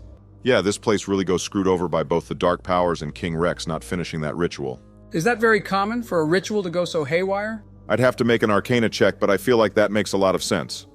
You are messing with magic, and doing it wrong messes things up. Not finishing it would fall under that. For something as potent as becoming a lich, well, combined with being in the domains of dread, I could see it having disastrous consequences. Yeah, let's get to it then. I'm ready to go kill this Baron Midas guy. All right, before we get to that, I can give a quick recap. Last session was mostly a lore dump, but also had Thorne explaining why he broke the vials and sent you all here to Ravenloft. Not the best explanation for dooming a whole town, but I guess he already thought everything was lost and you gave him just a little bit of hope. People would do crazy things to hang on to that hope. Anyways, then he explained how Darkon came to be in its current state, with King Rex performing a ritual to become a lich, but not completing it, which fractured the land. It now appears that it is King Rex holding the land together, but it is a losing battle. I am a bit confused as to how killing off these other champions is going to heal the land, but oh well. We've talked enough, and I'm ready to try to do something. The last thing we should do before we leave is find out from Thorne how we can destroy or capture the souls of these guys. I'm not quite sure. It would be difficult magic, that is for sure. Perhaps the Shadow Shippers might have a magical artifact that could do the job. I don't know of any in Darkon that would do that. It's not an easy job that I am asking of you, that is for sure. Dr. Necrotech could be a potential final solution. He has the intelligence to probably construct something that could contain a soul, though I don't really trust him. Visitors are rare, and visitors with his caliber of knowledge and both mechanical and alchemical skill are non-existent. I think the last visitor who would be similar to him would be Rex himself. Well, I agree that he probably has other agendas on his plate. You have them too, though. As a matter of fact, I think we are probably the only ones in this whole scenario who don't have any alternate agendas. We are just trying to get us and Loudwater back to the Sword Coast. And make some money doing it. Well, if you're able to help me, I can offer an additional 250 shadow shards per champion you vanquish. So that's 750 total for each of you. Make it an even 1,000 for killing all 3 and you have a deal. Roll for persuasion. Hell yeah, I am the absolute best. That's a 19. Very well, you drive a hard bargain, 250 each, but if you vanquish all 3 of them, then an additional 250 shadow shards. Nice going, Donatello. All right, this sounds like a plan then. Entering into the portal room, it is an extremely large room. There are probably around 40 or so teleportation circles etched into the floor, each spaced about 5 feet apart. Giant pillars hold the roof aloft in the middle of the room. Thorne leads you over to one. This circle is almost never used. I don't think that the Night Watchers would be guarding this one. I believe they capture and brainwash anyone going through the main circle to Mantira Bay. They really have this town in their grip then. Is it just because of these Shadow Shippers? Makes it the main port of trade for all of Darkon and thus a prime target? Yeah, pretty much. Just after the eclipse, Mantira Bay was a battleground of people trying to seize control. The Night Watchers actually did bring a semblance of peace to the area, though they do it through strict control. Once someone is reformed, without most of their memories or sense of self, the Night Watchers capture them and brainwash them to their side. There is a small rebellion there, but as soon as one member is caught or captured, then they are lost forever, pretty much. I can't imagine there are more than half a dozen or so people fighting against the Night Watchers at any given point. Well, they are getting 3 more then. Remember, it isn't the Night Watchers you need to destroy, just Baron Midas. And before you can do that, you need to find some way to kill him for good. Hopefully, either the Shadow Shippers have something or Dr. Necrotech can invent something. Worst case, we just kill him and send him here, though. Then you can just continually kill him whenever he reforms, yeah? That could work for a time. It's not a long-term solution, though. Since he has been blessed by the Dark Powers, he retains his memories. And I do not know what abilities he has been granted through his service. It makes him a tougher one to detain than most. That makes sense, I suppose. All right, to Mantira Bay then? Very well. Step inside the circle, if you would. As the 3 of you step inside, he murmurs an incantation, and the circle begins to glow and spin with a green energy. He finished the incantation. Good luck. Then, with a flash of green light, the chamber around you is whisked away, and after a moment of darkness, you are greeted with the smell of rotting fish. Through the darkness, you can see the outline of a door, and Barak and Joden, with your dark vision, you can see barrels of fish. You appear to be in some sort of small storage hut, and you can hear waves crashing against the shore just outside. The air is wet and sticky, feeling similar to the marsh of Chelumber. You can also hear the hustle and bustle of a port city outside the small shack. Well, I'll lead the way then. I'll push open the door, hoping it smells better outside. Yeah, get me out of here too. As the door swings open, bringing with it the salty smell of an ocean, you can see the docks ahead of you. The shack you are in is just one of a collection of small buildings in a storage area. You see a grizzled old man look over at you. Hey, you three. What are you doing here? You shouldn't be in there. Our apologies. We must have gotten turned around. Yeah, turned around all right. You stealing these fish? Bet you lot haven't worked an honest day in your whole lives. Get out of here, before I call the Watchers to come and get you. I'll have you know I am the most honorable fighter in all of Trumpville. Why would I steal fish? I could buy my own, and it wouldn't be any of this rotting fish down here. Oh? Rich guys then? Well, I bet you wouldn't mind passing some of those riches over here to avoid the Watchers then? You're extorting us now? I prefer to call it a business arrangement. The Watchers don't take kindly to thieves, you know. Look, we're sorry for bothering you, sir. We will just be on our way, and we can all forget this ever happened. No way in hell. You know what, old man? Call those Watchers. I've been meaning to have a word with them anyways. Donatello, just shut up. Can we just go? The old man looks kind of annoyed, then nods his head. Fine, whatever. Get out of here. More trouble than you're worth, you lot are. Best be watching your back, though. Okay, that's it. I want to punch him as we walk by. All right, roll for your hit. That's a 22 for 5 damage. As you walk past, you swing out and catch him right on the chin, and he falls to the floor with a grunt. Guard! Guard! He hit me, this one did. God damn it, Donatello. All right, can we try to run before the guard makes it here? Why? Let's just kill these Night Watchers and then kill the leader guy when he shows his face. We need to get the artifact to actually destroy him first. Otherwise, we aren't really doing anything. Fine, whatever.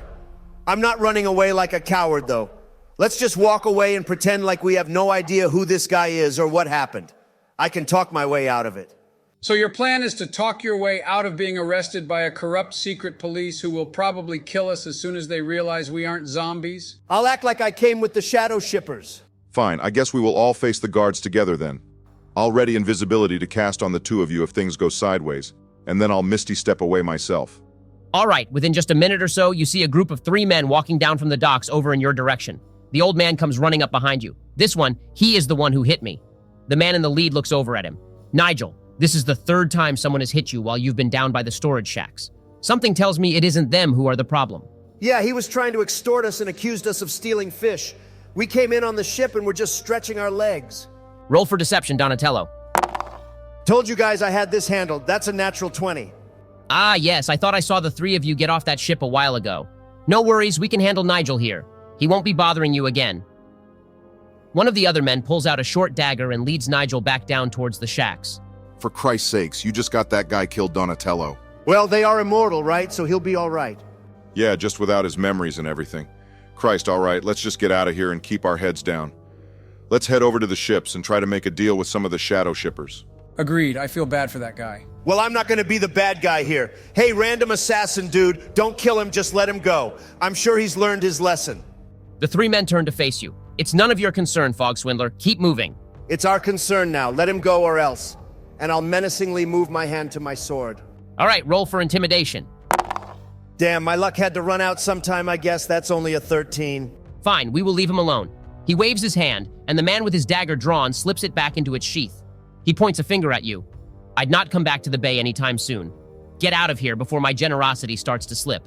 Thank you very much, kind sirs. I'll grab Donatello's arm and walk away. I'll rip my arm out of Barak's grip, but yeah, we can leave now. Let's go try to trade for this artifact thing. Actually, should we try to talk to the doctor first? There should be a graveyard somewhere, and he would probably give us a better deal than the Shadow Shippers, right? That makes sense. Ben, is there a graveyard in Mantira Bay? You do see a small church building, run down and looking abandoned, but there is a graveyard around it. The graveyard is tidy and well kept, with the headstones looking freshly cleaned. I do wonder why the graveyards are in good condition. That's kind of strange, right? Like nobody dies. Why would they still have graveyards to worry about? That's a good question. Maybe after someone dies, they still need to do something with the body. Like the person's soul might still be there, but the person is pretty much gone without their memories. Can you imagine losing all of your memories like that? Joden, that happens to you every time you wake up. Yeah, you're not wrong, Donatello. Anyways, do we use the skull to communicate with him? I think so. Yeah, you can use the skull he sent to send a message to Dr. Necrotech. All right, hey doctor, we are at another graveyard. Do you have anything to capture or destroy someone's soul? We need it to help Thorne. A couple of seconds pass. Then the skull opens its mouth. Great news. I am at a graveyard too. Nothing like that on hand. Give me a few days. I can see what I can do. The skull goes silent again, and then a minute or so later, there is a popping sound, and a zombie suddenly pops into view, appearing right in the center of a tombstone, its body splitting in two. Well, at least it's on the ground now. Can we send the message back with what happened?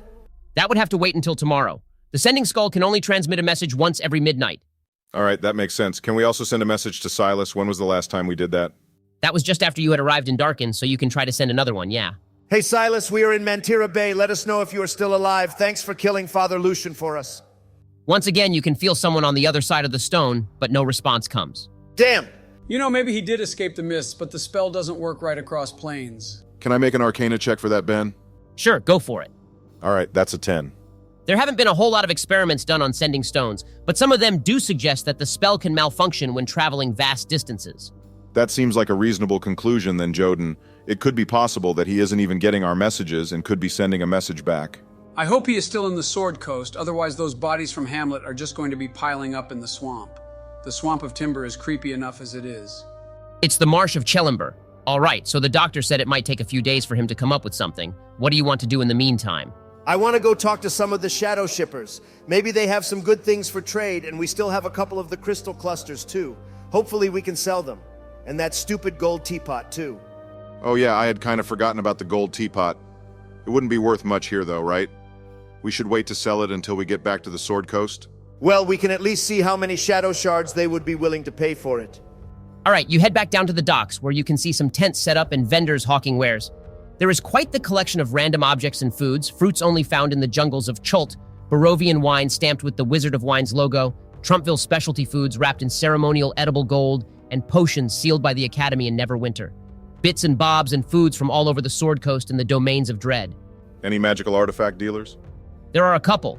You can see some bags of holding, some various weapons, but mostly just things to help in day-to-day life. A miniaturized Ochu trash disposal, a set of self-washing dishes, and some ever-frosted chests to keep food cold and good for longer.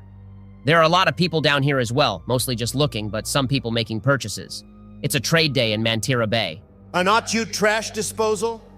That's that one monster that tried to kill us in the Marsh of Chelimber that I killed single-handedly, right? You mean the one that you did almost nothing against? Yeah, it's a mini one of those. A lot of cities capture and place an Otu in a garbage pit. They eat a ton. How much is that, Ben? 35 shadow shards.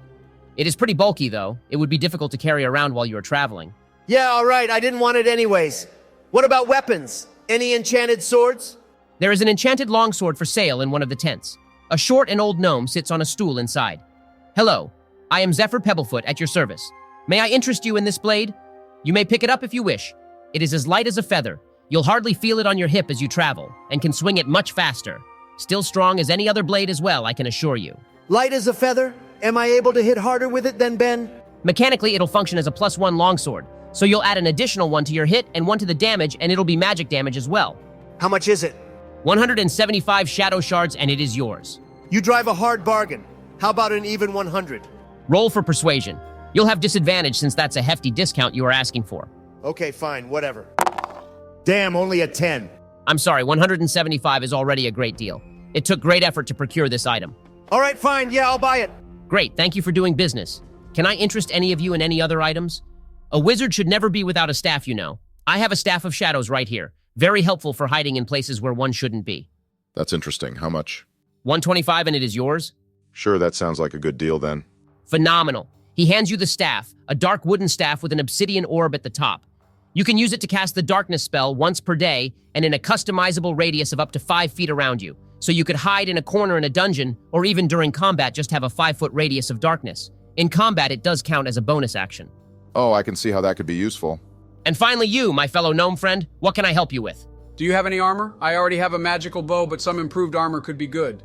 Ah, yes, I have just the thing for you. And I can tell that you prefer the lighter armor too. This isn't magical, but is a custom enhancement to your regular studded leather armor. It'll offer you a greater range of protection and movement than any other armor you could find out there, guaranteed. 70 shadow shards and it is all yours. So what does it do, Ben? It'll be studded leather armor, so you'll get a +1 from your current leather armor. And then it will also increase your movement speed by 10 feet because it is a lot easier to move in. Seems like a good deal. All right, I'll buy that. Sweet, well, we should end the session there, guys. We can pick up next session with searching more for an artifact capable of destroying souls, and then see where the adventure takes us from here. Yeah, that sounds good. This was the first time we have actually been able to really go shopping. I guess Dr. Necrotech did sell us those eyeball things too, though. Yeah, it felt good to finally buy some stuff. We should take a look at the potions too. This place has a lot more available options than Loudwater and Southern Edge. Makes sense, I guess. These shadow shippers can bring stuff from all over the place. Yeah, it's a pretty good system. Hello, everyone, and welcome back to the presidential D&D campaign, where AI-voiced U.S. presidents play Dungeons & Dragons with me, Ben Shapiro, your AI Dungeon Master. This is a one-shot adventure, but everyone is playing as their characters from the main campaign. If you haven't caught the last couple of episodes of Season 2, they can be viewed at the playlist linked here. I'm excited to see what you have planned for us, Ben. Usually you give us some lore or motives for our characters, but this time you just said to plan on being ourselves. This isn't the regular campaign, though? Well, whatever it is, there better be some combat. You promised us that there would be more combat this season, and the closest we've come to combat is when I punched that guy and got the guard called on us. Well, Donald, you are in luck then. This is a special one-shot that will take place in an alternate universe to the main campaign or something like that. Honestly, I haven't really figured out where this would tie into the lore, so let's just call it a what-if series. For this one-shot, you all are competing in the arena of Loudwater against people and groups that you've encountered in the past. I know that some people were disappointed that the final battle of last season was avoided thanks to a clever spell on Barak's part and some lousy rolling on mine, so hopefully this rectifies that desire for bloodshed. No way, you're kidding me, Ben. I'm actually going to get to kill those damn priests, the ones who locked me in that cave. This sounds like a lot of fun, so we'll probably fight those priests, maybe a real fight with Lug and Henrietta, and maybe Hamlet, that gravekeeper down in Southern Edge. That's the plan, though I can't spoil too much. It is going to be a vastly combat-oriented session. Well, with that, should we get started then? Yeah, I'm ready for a real fight.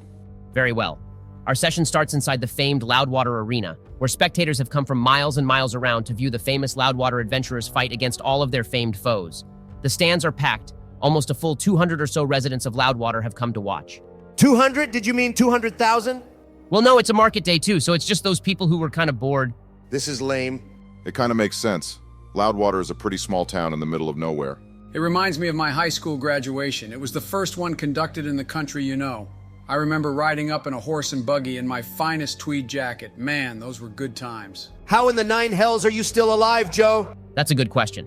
All right, so the three of you are in the middle of a large arena. It has some diverse terrain with some low walls, some small plinths that you and enemies could stand on. The first round of the arena is about to begin as the crowd begins chanting. Well, more of just a couple of the people in the crowd. You see 3 priests come out of all 4 entrances to the battlefield. All right, let's roll for initiative. I got an 18. Liar! I got an 18 as well. I'm going first, though. I think we should let me go first so that I could fireball. Though I don't know how many rests we will have. Maybe I don't want to fireball. Yeah, you should save those. I'm going first. No way am I letting one of you fight before me again. Next thing we know, before my turn, all the priests will be dead. I only got a 7. I got a 3, so you'll still go before me, Joden. All right, Donatello is up first then, unless Barak wants to go first? Nah, I guess Donatello can go before me. Sweet. I want to go to the nearest priest and swing with my new enchanted longsword. All right, you jump over a low wall and run to the nearest group of 3, barely making it with your movement speed before swinging at him. That's a 23 to hit for 14 damage on the first hit. You land a heavy blow, knocking him below half health. A look of surprise mixed with terror crosses the priest's face. Second attack is... Damn, only an 11. I knew these dice were still rigged. That actually does hit. You need an 11 exactly for these guys. No way, all right, that's 13 damage then. The second blow does him in. How do you want it to happen? Want what to happen? I'll let you describe how you kill him. Oh, I see. All right, after the first swing cuts across his chest, I then get in a backswing with the sword, decapitating him. Seems sufficiently brutal.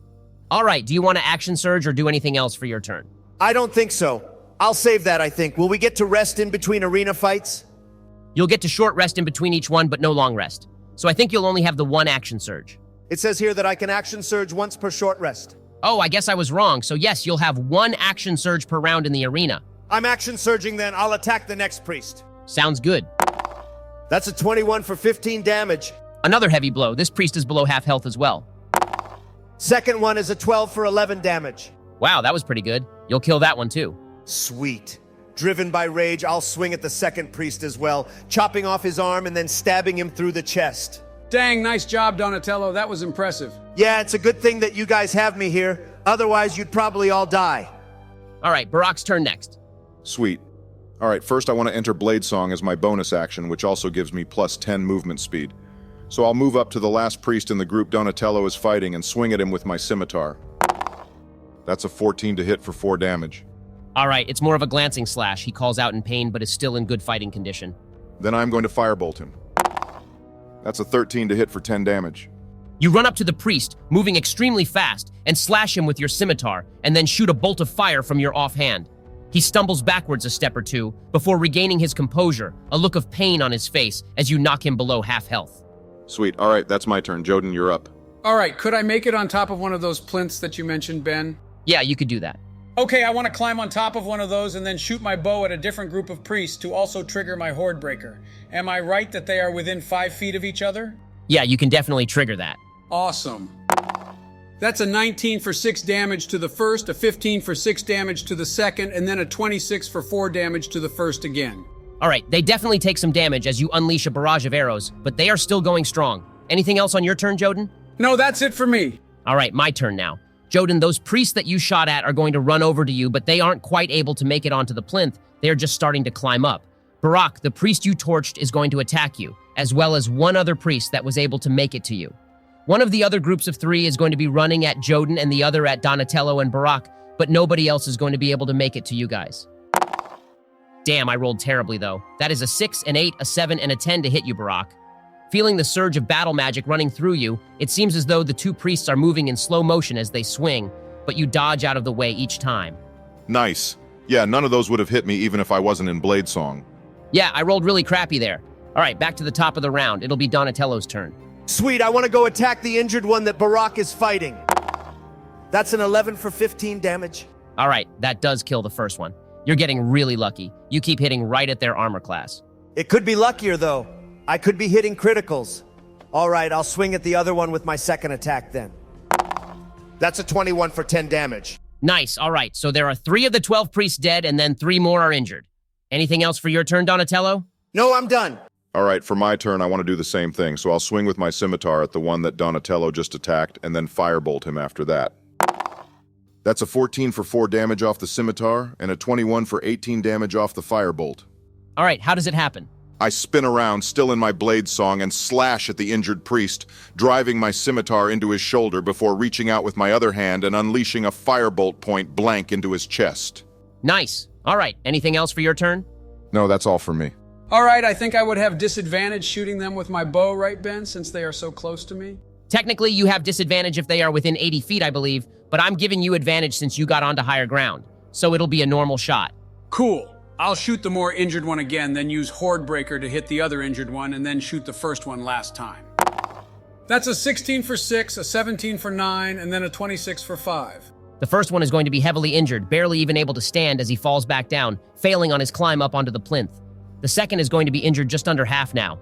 Anything else for your turn, Joden? No, that'll be all for me. I want to stay up on my plinth thing. All right, 2 of the priests, the 2 injured ones, are going to be able to climb up and attack you, but there isn't enough room for anyone else. Then there are going to be a total of 4 priests that can make it to Barak and Donatello, while the last 2 stalk Joden from the ground looking for a way up or a way to hit him. Joden, that's a 17, a 5, and then a 20 to hit you for a total of 9 damage. Barak, that's an 11, a 15, a natural 20, and then a 14. I think only the 20 hits you since you are in Blade Song, yeah? Yeah, just the critical, barely. My AC is 16. All right, so you take 11 damage. And then finally, Donatello, that's a 17, a 15, a 19, and a natural 1 to hit you for a total of 2 damage.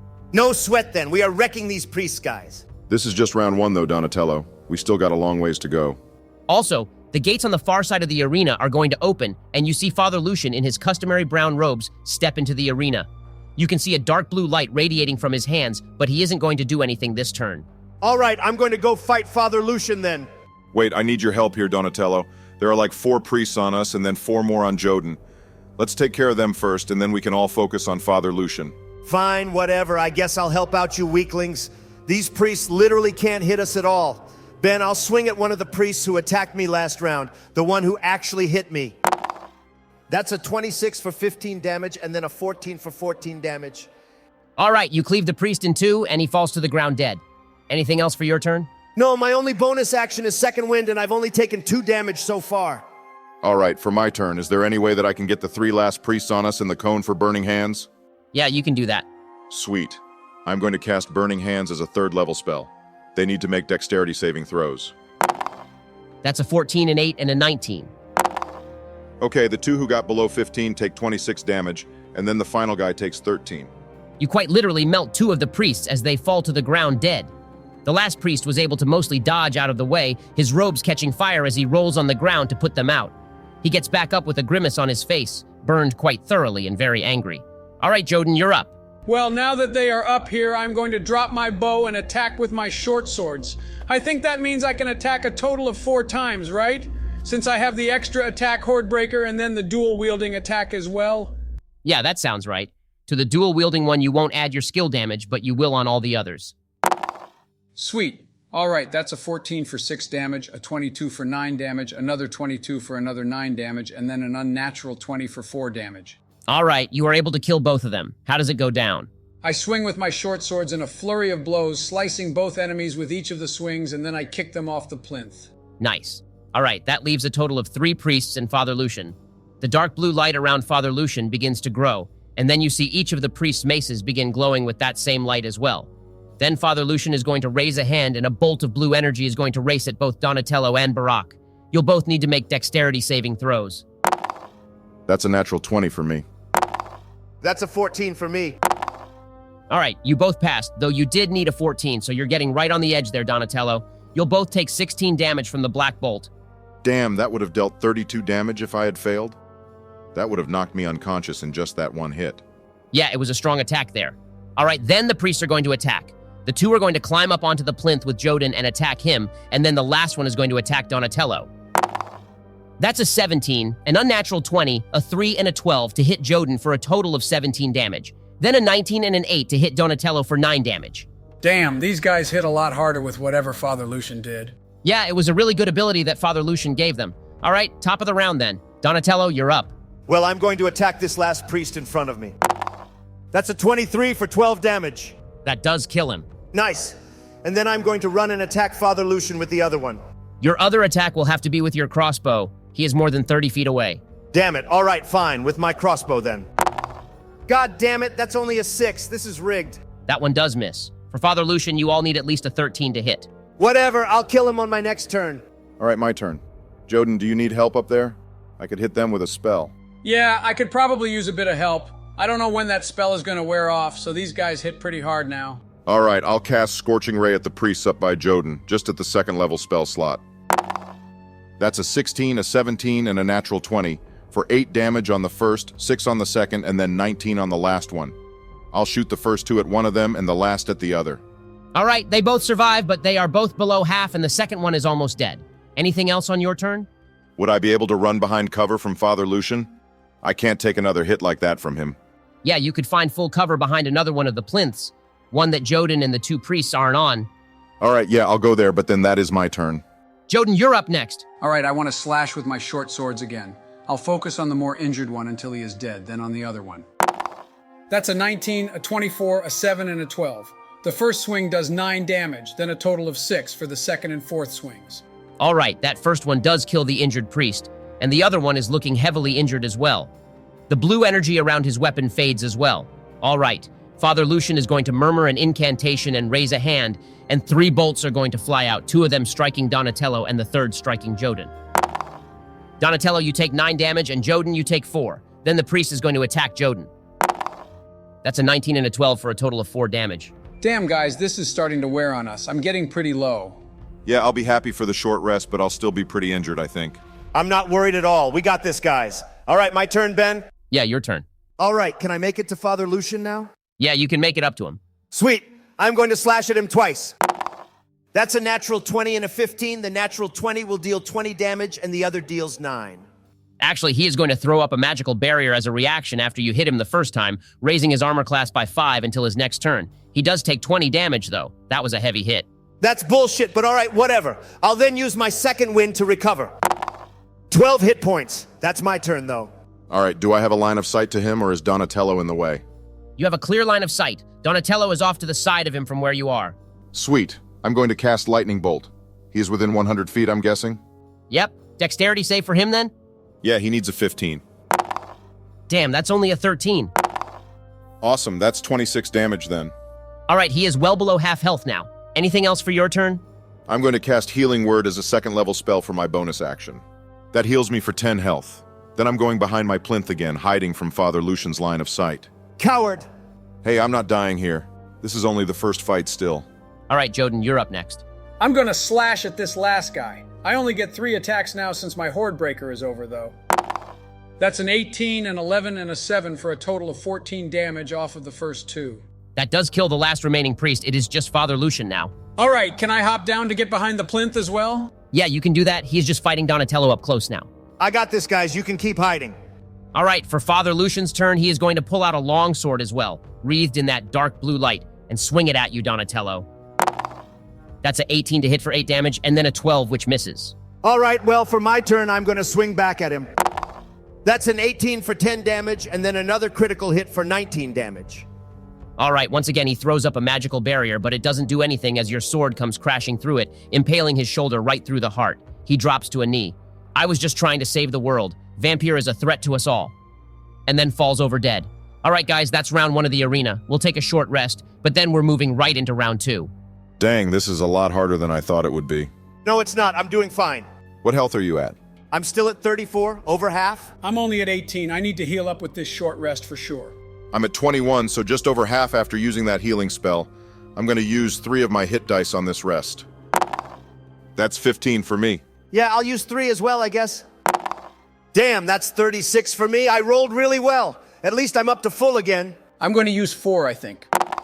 All right, that's 43, so I'm up to full as well. Ready for round 2, I guess. I'm only down 1 of each spell slot too, so yeah, let's go to round 2. All right, a group of guards come out and clean up the dead bodies while you are resting, and you can see some of the crowd murmuring. You did just kill pretty much the entire clergy for Sanidus, but life goes on. The arena stays the same, with some low walls and the plinths in the same area. As the 3 of you stand in the middle, 2 of the gates open up, and you hear the groaning of zombies coming from both of them. They come lurching out, clothed in armor and each wielding somewhat crude weapons, thick tree branches instead of clubs, long, jagged pieces of metal instead of spears.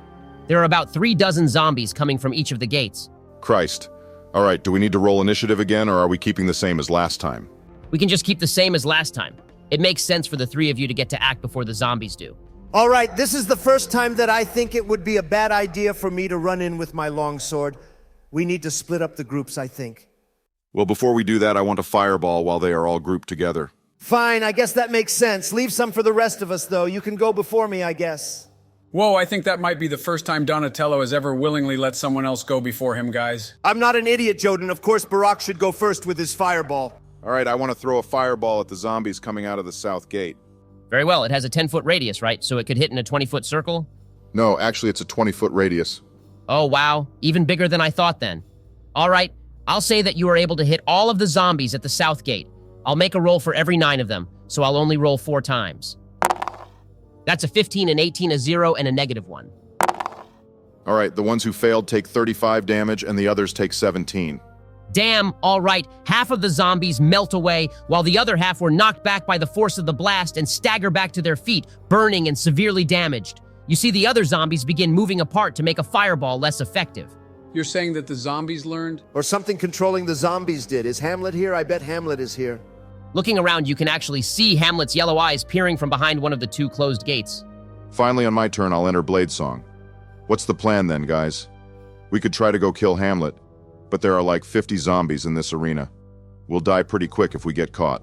The plinths make it so that only 3 people can be on top of one at a time. But killing 50 zombies seems like it would take a long time. Yeah, let's just try to kill Hamlet and see if that solves the zombie problem. All right, Ben, for my turn, I want to run at the gate where Hamlet is. You are able to make it to the gate. What do you want to do from there? Can I try to lift the gate? Sure, make a strength check. Hell yeah, that's a 22.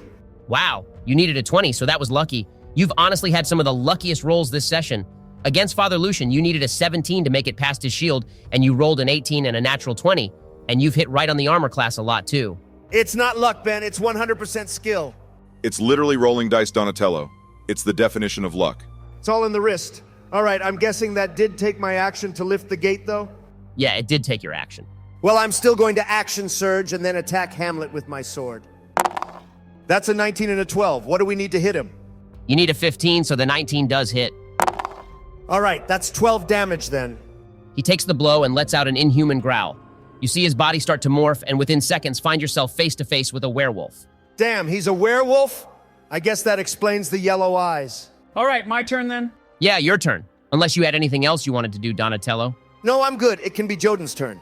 I want to climb on top of the plinth again and then shoot my bow at Hamlet. That's an 11 and a natural 20, so that's a total of 14 damage off of the critical hit. All right, you let loose 2 arrows. With inhuman speed, he slashes one of them out of the air, but then the other impales his shoulder. All right, my turn then. The zombies are going to move. 2 of them climbing on top of the plinth where Jotun is, and then 4 zombies are going to be in range to attack Barak. About a dozen zombies are going to move to Donatello, but none of them reach you. All right, the 2 attacking Jotun get a 19 and then a natural 20, for a total of 16 damage. Then the 4 attacking Barak get an 8, a 14, an 18, and a 10. You only take 2 damage since you're in Bladesong, then Barak. All right, then, Hamlet is going to slash at Donatello with his claws and then bite at him as well. That's a 21 for 5 damage on the claws, and then only a 7 to hit with the bite. So he slashes you, but then you are able to swing your shield around to stop his fangs. All right, back up to Barak then. All right, if I Misty Step away as a bonus action, would the zombies get an attack of opportunity? I don't think so. You're teleporting and not moving away. Nice. For my bonus action, then, I'm going to Misty Step onto the plinth nearest to me and then cast Firebolt at Hamlet. That's a 24 for 16 damage. That's a good hit. He is looking quite wounded. Nice. All right, that's my turn then. I'm going to slash at him with my sword then. That's a 26 and a 22 for 11 damage each. All right, that is going to kill Hamlet then. The zombies pause for a moment, then begin wandering away, no longer controlled by Hamlet. Hamlet lays dying, slowly transforming back into his human self. It was just business, that's all. Everyone has to make money somehow, right? Not by selling off zombie slave armies. Yeah, good riddance. All right, how many more rounds do we have, Ben? Next one is the final round. Okay, I want to use just one of my hit dice then. I'm still pretty close to full. Could I also use a healing spell if I don't heal all the way back up? Yeah, I'll allow that. All right, that was 7 off of my hit dice and then another 7 off of cure wounds. I won't use any hit dice. I'm still pretty much at full. Would I be able to use my second wind before the short rest and still have it afterwards for the next fight? I'll allow that too. That's 7 points of healing from that, so I'm good. I'll use one of my hit dice too. That's 7 points of healing from that, so I'm back up to full. I don't recover any spell slots though, since I only get to do that after a short rest once per long rest. All right, everyone ready for the next round then? Yeah, I am. Who are we fighting as the last boss? Is it the Hill Giants? I hope not. We wrecked them earlier. Lug ran away crying because we beat him so bad. Well, Lug ran away crying because we stabbed out his eyes. Well, I guess we will just have to see then. You have been fighting and then resting for most of the day, and now the last fight has finally arrived. You are all a bit worn and weary, though the adrenaline from this upcoming battle is pushing you onwards. You stand in the middle of the arena, and then the east gate slides open. A single figure walks out. Silas stands there looking at you all with a bloodthirsty look in his eyes. Hello, adventurers. Shame we find ourselves here.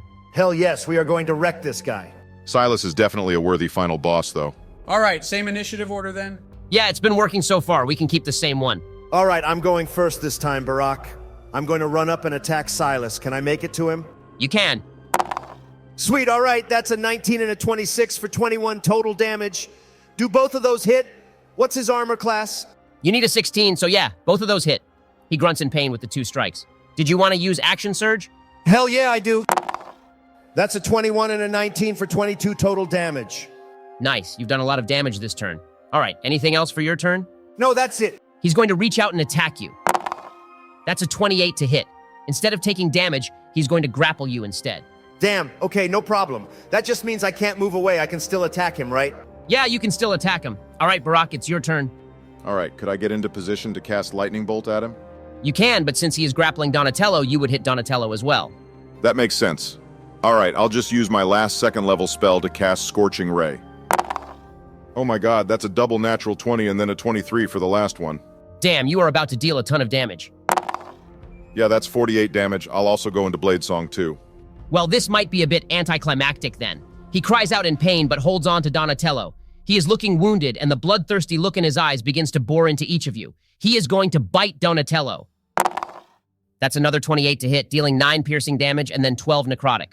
Your hit points are also reduced by 12, Donatello. No problem, we are destroying him. My turn then? Yeah, your turn now. All right, I'm going to hang back with Barak and shoot 2 arrows at him. That's a 25 and a 17 to hit, dealing 9 damage. Damn, I really need to up my damage output. It's all right. I do wonder what your bow actually does, too. We know it's magical, and you're attuned to it, I think. Haven't seen it have any effects yet.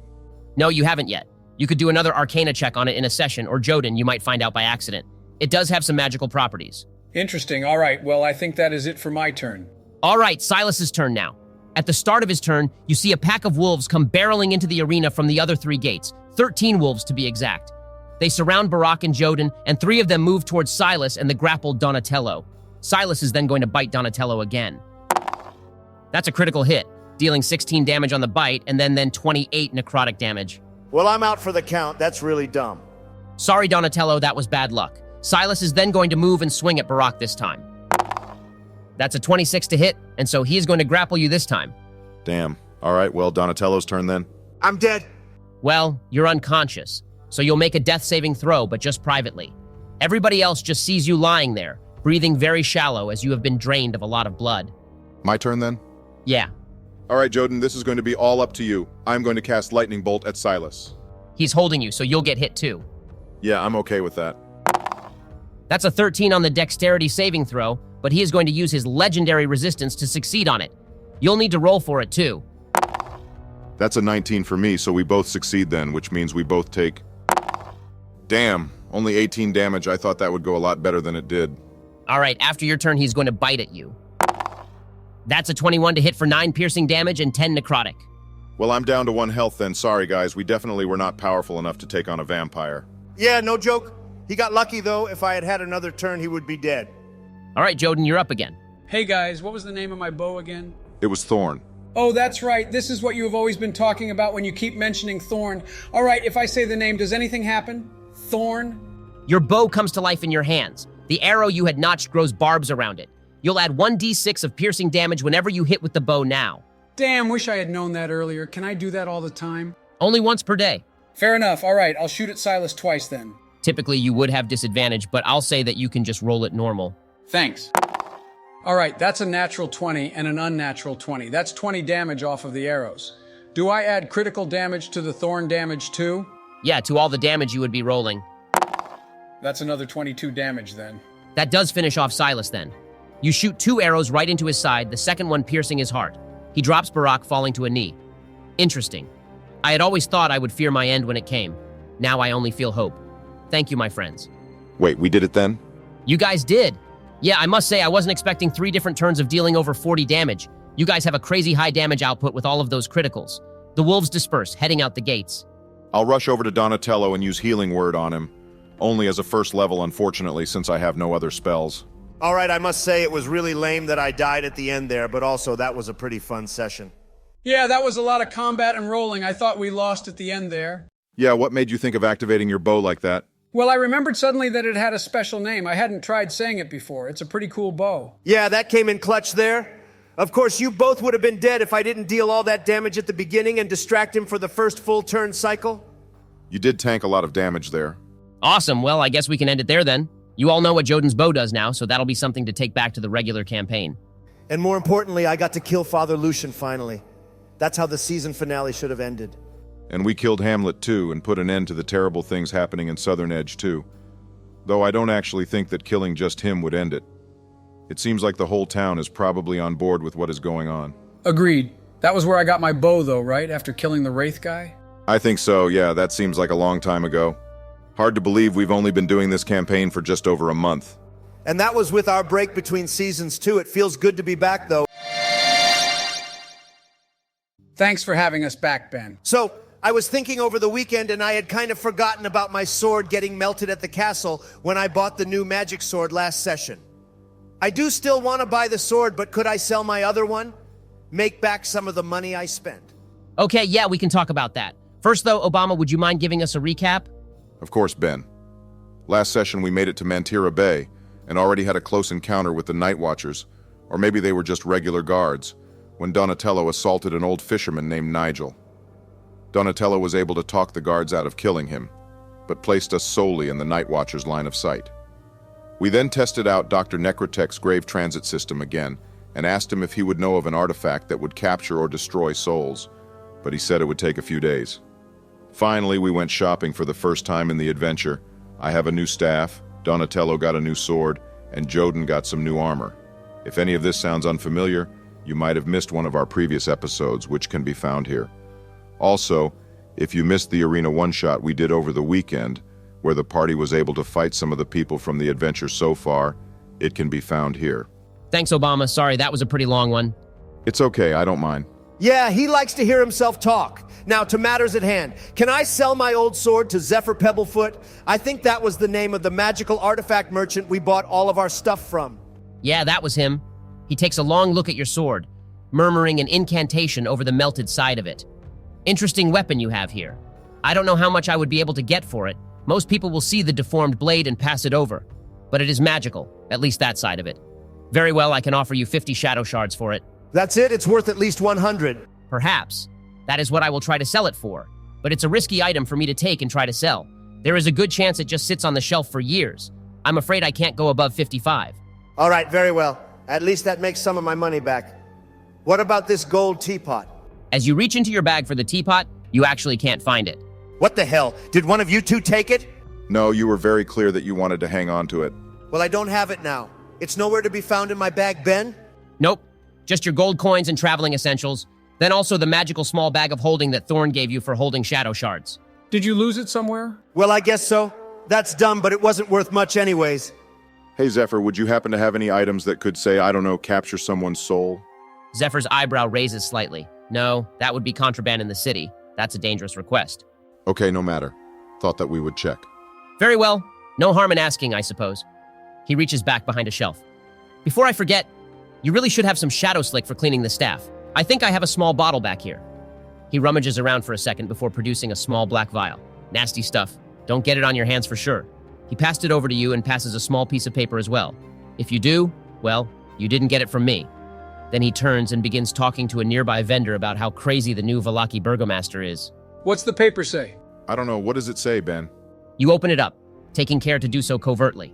Inside, in hastily scribbled handwriting, you read, "The Nautical Bazaar aboard the Mistweaver. Tonight after dark." Interesting. What's the Mistweaver? Is that one of the boats? Yes, you see the larger of the boats in the harbor has the name scratched on the side, barnacles clinging to its hull. The figurehead, a cloaked figure with an orb in its hands, leans out towards the city ominously. A few merchants and sailors move around on board, and a group of guards stand watch, investigating all boxes that are unloaded. Well, we can get past them easy enough. How long until it is dark, Ben? To be honest, I think we kind of skipped a night, but we will say it is late in the afternoon. The mist-covered sun hangs low above the distant horizon. You probably have another hour or so until the sun is set completely.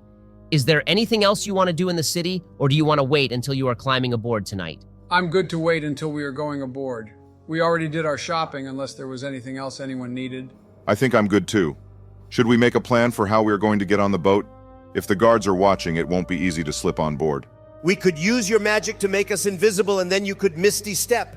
I think there is a simpler way though. We should just bribe the guards. Think they would go for that? I think so. I don't think the Night Watchers would take the moral high ground. Besides, I bet they get a cut of whatever happens in the underground black market thing, the Nautical Bazaar or whatever. All right, I'm down to try it. Worst comes to worst, and maybe we do meet the leader of the Night Watchers sooner than we anticipated. Should we each pitch in maybe 5 shadow shards? I'll cover the rest if they need more. Oh yeah, so that all of our viewers can call me a greedy bastard? No, I'll pay whatever it costs. If anyone is going to be the fan favorite, it's going to be me. All right, I'm fine with that. You sure you don't want us to pitch anything in? Yeah, I'm sure. Though depending on the cost of the artifact, we might all need to contribute for that. I'm betting that an artifact that can destroy or capture someone's souls carries a hefty price tag. I would guess so as well. All right, that all sounds like a plan then. Yeah, that's some good planning. Very well, the sun sets and darkness begins to press in. The mists thicken, more rolling in from the ocean in front of you, obscuring your vision to only a few feet. You can hear people and things moving in the dark, but can't see much. As you make your way across the docks and approach the guards, you see a tall gentleman handing a small pouch to the guards. "Thank you for your watch," he says as he steps past them boarding the ship. All right, I am going to approach the guards and pass them a small pouch of 20 shadow shards. Then I'll say the same thing. Thank you for your watch. and move to board the ship. The guard hefts the bag, looking quite surprised. Of course, my lord. Damn it, I probably only needed to give him like 5 or something. Better safe than sorry, I guess. Yeah, it would have been awkward if he had stopped us. I am not familiar with the etiquette for a secret underground market. Yeah, though, since we were so generous, he'll be able to remember us. This must be a profitable guard position. I wonder if they're all night watchers. They are keeping watch at night. I think it's safe to say they are. Can we follow the guy who was in front of us, Ben? Yeah, you follow him down into the ship, where you can now hear a lot of people talking and murmuring under their breath. The man walks down a long hallway, and the door at the end opens. Hello? Welcome to the Nautical Bazaar, a servant says, holding the door open. Please, feel free to look around and talk to any of the vendors. If you have any weapons, please keep them sheathed. Peace is enforced here for the safety of all of our customers, of course. Thank goodness. If he was going to try to take my sword, he was going to have a fight on his hands. Something tells me that we would probably lose that fight. Who knows what this place is, or how many guards and magical protections are in place. Besides, if someone is just casually selling a soul destroyer, they could have anything up their sleeves. Through the door, it feels a lot like the marketplace on land did, only more crowded. It seems people from all over Darkon have come to the Nautical Bazaar. There are a lot more strange items, and a lot more weapons and armors. You see a displacer beast, bound with enchanted iron and steel chains in a cage. Another vendor has a wide selection of poisons, all with labels saying that they even work on undead. Finally, you spot 2 different familiar figures. Dr. Necrotech talking with a short Duergar vendor with a large assortment of plants, and Zephyr Pebblefoot manning his own stall with many of the same items you had seen above. You actually see him passing off Donatello's sword in exchange for a pouch of shadow shards. Damn it, he sold it the same day. I bet I could have gotten more for it. Where would you like to go first? There is also an area off to the side where an announcer is leading an auction. That is where the man you followed went to after entering the room. Well, I think Zephyr will have more information on if there is an artifact capable of those things here, but also maybe the doctor has made some progress or has some ideas on it as well, since we talked to him a couple of hours ago. I think we should talk with Zephyr first, probably. I'm not that surprised to find Dr. Necrotech here. This feels like his type of thing.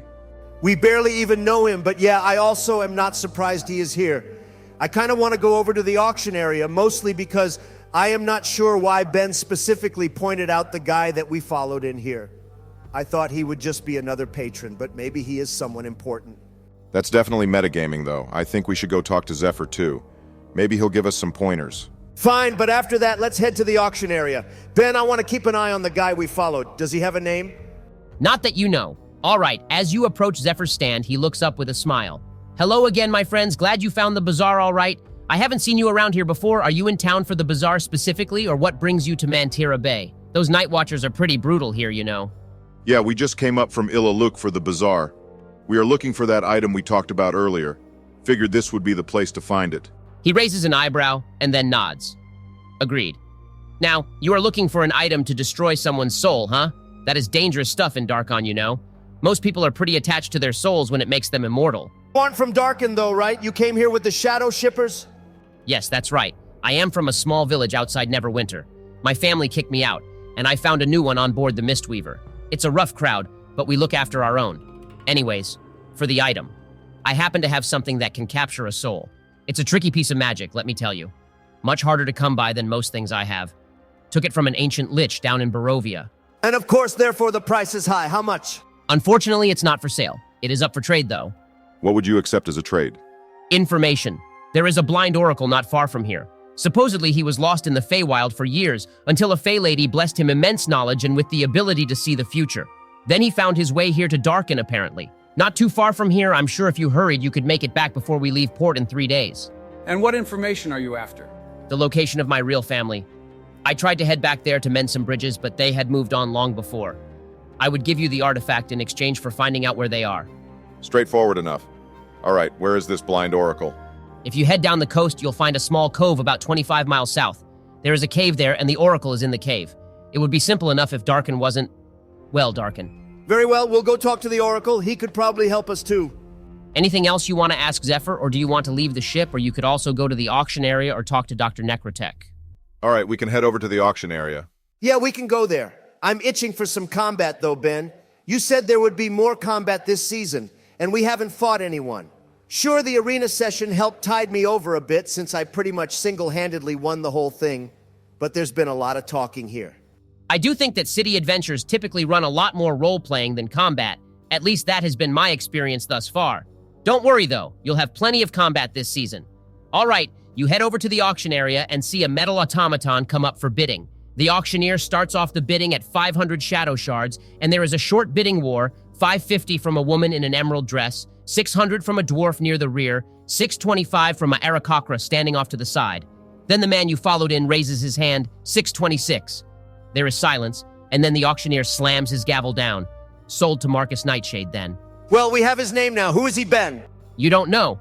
However, everyone stopped bidding as soon as he bid, even though fully functional metal automatons like that can go for as much as 3,000 gold pieces, especially one as well formed as the one being sold. They can serve as a servant for hundreds of years and are deft fighters as well. Someone important then. Should we ask the doctor? That's a good idea. You turn to find yourself face to face with the doctor himself. Yes, I thought that was you three. You've traveled a long ways in such a short time. Did you use the Grave Transit System? How was the last test run? Does it work properly now? No, sorry, Doctor. The feral you sent through teleported right into the middle of a tombstone, splitting it in half. Can I ask why graveyards? Couldn't you just choose a more level and controlled environment? Well, graveyards are the controlled environment you see. Nobody is ever in them, except for maybe the cleaners. And they are large enough that you shouldn't have to worry about two people teleporting into each other. The gravestones do present an interesting predicament. I'll have to think of something to avoid them.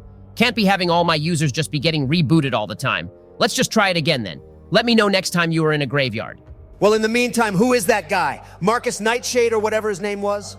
Ah, yes, Marcus. I do a lot of business with him. He is Baron Metis's right-hand man. He runs most of the day-to-day operations of the Night Watchers. Interesting. So he's like royalty here? Sort of, I suppose. Though that is a funny way to put it. This little event is allowed by the Night Watchers to keep an eye on more suspicious residents. Since the Baron allows the Nautical Bazaar to operate, Night Watchers get really good deals when they bid on items. They don't bid often, though, so it isn't a real problem. Besides, would you bid against someone who would probably kill you for it? Granted, Darkon residents would just reform a few days later, but it's not a fun process to lose everything you are. Property rights are a joke here. Yeah, I can imagine. Someone dies but comes back without their memories, it'd be pretty easy for someone else to claim ownership of a house. And even if that person did still own it, do they really if they have no recollection of it? They are pretty much just a new person. Indeed, that is what has been the best way to run things. If someone dies, or worse yet, goes feral, then their property is sold to the highest bidder unless there is a clear line of inheritance. That latter part was used a lot more just after the eclipse. Nowadays, there is not really such a thing as inheritance, I suppose. Most people could be standing next to their brother and not know it. You sure know a lot about Darkon for someone who isn't from here. Ah, the ambassador filled you in on my history then? Yes, I'm not from Darkon. I found my way here about 1,000 years ago, though. I like it. It provides me with lots of things to study and bide my time with. How are you over 1,000 years old? Thorne said you are new here, and shouldn't you be dead? There are plenty of ways to postpone death. Though I'm not immortal, not like the undead. I'll die someday, I suppose. And if nothing has changed for 2,000 years, I suppose I am the newest resident of note. Sounds reasonable enough. Now, any progress on something to destroy souls? Well, a bit. I might have something ready in a week or so. It'll take me quite a bit of time. It's something I haven't studied before, so I must thank you for that. Sure thing. Well, guys, I think we should end the session there. We will pick up next session, finishing up with the Nautical Bazaar, and then heading south to meet with the Blind Oracle. That sounds good. For next session, I think that we should find out a way to ambush and knock out that Marcus guy, and then use those eyeball things that we bought from Dr. Necrotech to spy on the Baron. Necrotech said that if the victim is unconscious, they would never even know that you had stolen their eyes and implanted the spy device. That's actually a really good plan. It'd help us get an inside look at the base of operations. It's risky, though. I don't know how we are going to knock him out without him knowing it was us. What if you turned us invisible and we can both hit him at the same time? That should knock him out, right? That seems as good a plan as any. All right, let's think it over and give it a try next session then. All right, I get the point of this now. But let's get to the recap so that we can steal this guy's eye and use him to spy on the Night Watchers. Yeah, I think that turning the two of you invisible using invisibility as a third-level spell is probably the best idea that I could come up with. I was thinking I could also use my new staff to help us ambush him, too. Oh, that's a good idea. You can make a wall of darkness so that nobody can see what is happening. He will know he got knocked out, though. We should probably rob him just to be safe. Just to be safe, Joe? Ironically, I love the idea, but I don't think it's safe to rob the second in command of a group of secret corrupt guards. Although it seems like everyone knows about the Night Watchers. I don't know how secret they are. I feel like it's more of a secret in that you don't know who is and who isn't a Night Watcher. Like, at least a lot of the guards are probably in on it, right? But then there could also just be a regular Joe who is actually a Night Watcher too. So you have to be careful what you say to who, otherwise it could put you on the wrong end of a Night Watcher blade. That seems fair. All right, for our recap, Joe, I believe it's your turn. No problem, I got this. Last session, we were told about this secret black market on the boat with the merchant guys. And then the one gnome guy who we bought all of our stuff from told us that if we went to some cave and found his family, then he would give us a weapon that can capture people. Then a doctor showed up and we helped him work out some kinks with some of his technology and made a plan to knock out Marcus Nightshade, the second in command of the Night Watchers, and use the Sight Stealer to use him to spy on the rest of the Night Watchers. Did I miss anything? I think you got the gist of most of it. How is it that you don't remember Dr. Necrotech or Zephyr Pebblefoot, but you do remember Marcus Nightshade? It just kind of rolls off the tongue, you know? Marcus Nightshade? I think I met a Marcus Nightshade once too, so that helps. You know, half of what you say, Joe, is just nonsense, but parts of that actually make sense. I doubt that any of us have met a Zephyr Pebblefoot or a Dr. Necrotech before. Anyways, if you missed any of that, or if Joe's explanation just didn't make sense to you, the previous episodes of Season 2 can all be found in this playlist here.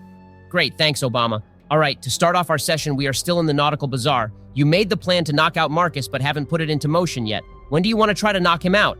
I think we should try to do it in the hallway on the way off the ship. Easy to see if there is anybody around. The wall of darkness can hide us, and we can be quick and then be gone before anyone knows what happened. You seem to be pretty proficient in planning this stuff out, Donatello. I'm pretty proficient in just about everything, Barack. All right, well, before we kick off the plan then, anything else any of you want to do before leaving the Nautical Bazaar? You never know when you can come back. I would want to see how much that displacer beast would cost, but I know it's probably a lot more than any of us have. Yeah, the Displacer Beast is currently going for about 5,000 shadow shards. Holy hell, who would even have that much money? High nobility. The bazaar attracts people from all over Darkon. You are probably in the room with the wealthiest and most powerful people in the whole domain. Potentially even other domains if people found their way across. I wonder if those other two champions are here too. What were their names again? Sardines and emus or something? It was Cardina Artazis and Madame Eris. Wow, I don't even have a response for sardines and emus. It's okay, Ben. Take a moment. I don't think there's anything else I wanted to do at the bazaar. Donatello, Joden? I'm good. Yeah, I'm good too. Let's knock this guy out, rob him, and steal his eyeball. That sounds kind of weird, but yeah, let's do that. All right, you meander through the bazaar for a bit, keeping Marcus in the corner of your eye. Eventually, you see him turn and leave. All right, now's the chance. Is there anyone else in the hallway? No, the hallway is empty except for Marcus up ahead. All right, I'll cast invisibility as a third-level spell on both of them, and then use my staff to make a wall of darkness covering the hallway, leading back into the bazaar. All right, Donatello and Joden, both of you will need to roll stealth, with advantage because of the invisibility spell. But again, Donatello, you also have disadvantage, so you'll just roll the once. I got a 24. Holy Mary, Mother of God, I got a natural one, but also I have a -1 on my stealth, so I got a 0. These dice are so rigged, but also that's terrible enough that I can't help but laugh at that one. All right, Joden.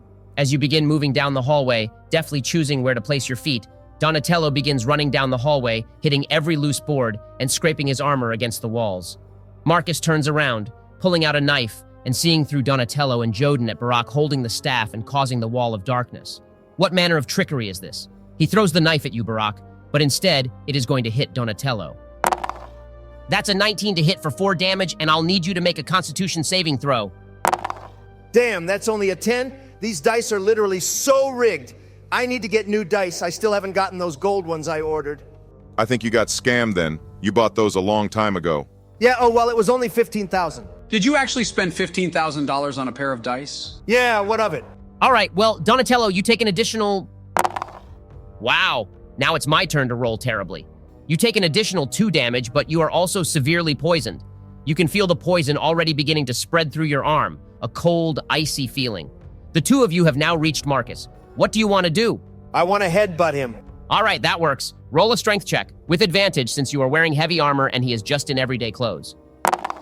Holy hell, thank the gods I had advantage, otherwise I rolled a 2. But with the advantage, that's a 23. You slam your head into his, feeling his nose break as he lets out a cry and falls back to the floor. You can hear people asking, "What was that?"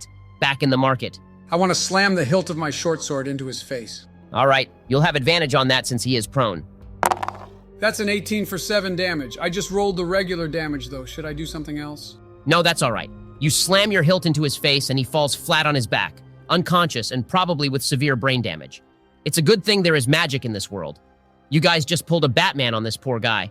Back in the bazaar, people are starting to move for the door. I'll put the sight stealer on his eye and then begin rifling through his clothes looking for any and all money he is carrying. I'll start running down to where they are as well, carrying the wall of darkness with me. Actually, can I also cast invisibility on myself too? Unfortunately, no. Invisibility requires concentration, and you can't concentrate on 2 spells at once. The staff probably wasn't allowed either, but since it isn't you casting the spell, I allowed it, even though since you are controlling it, you do have to concentrate and think on it.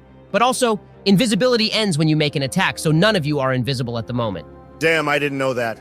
All right, do I find anything on him as we begin to make a run for it? No, guys, we can't make a run for it. They'll catch us and we will look guilty. And us standing here with a dagger in my arm doesn't look guilty?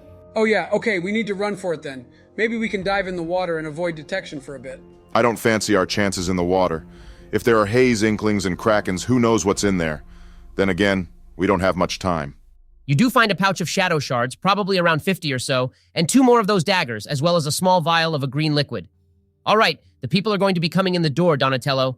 I will need you to make a Constitution saving throw, and you all need to actually make a plan. You could say you found him like this, but that does look suspicious with the wound in Donatello's arm, or you could try to make a run for it, or you could hide somewhere on the ship and act like you have no idea what is going on.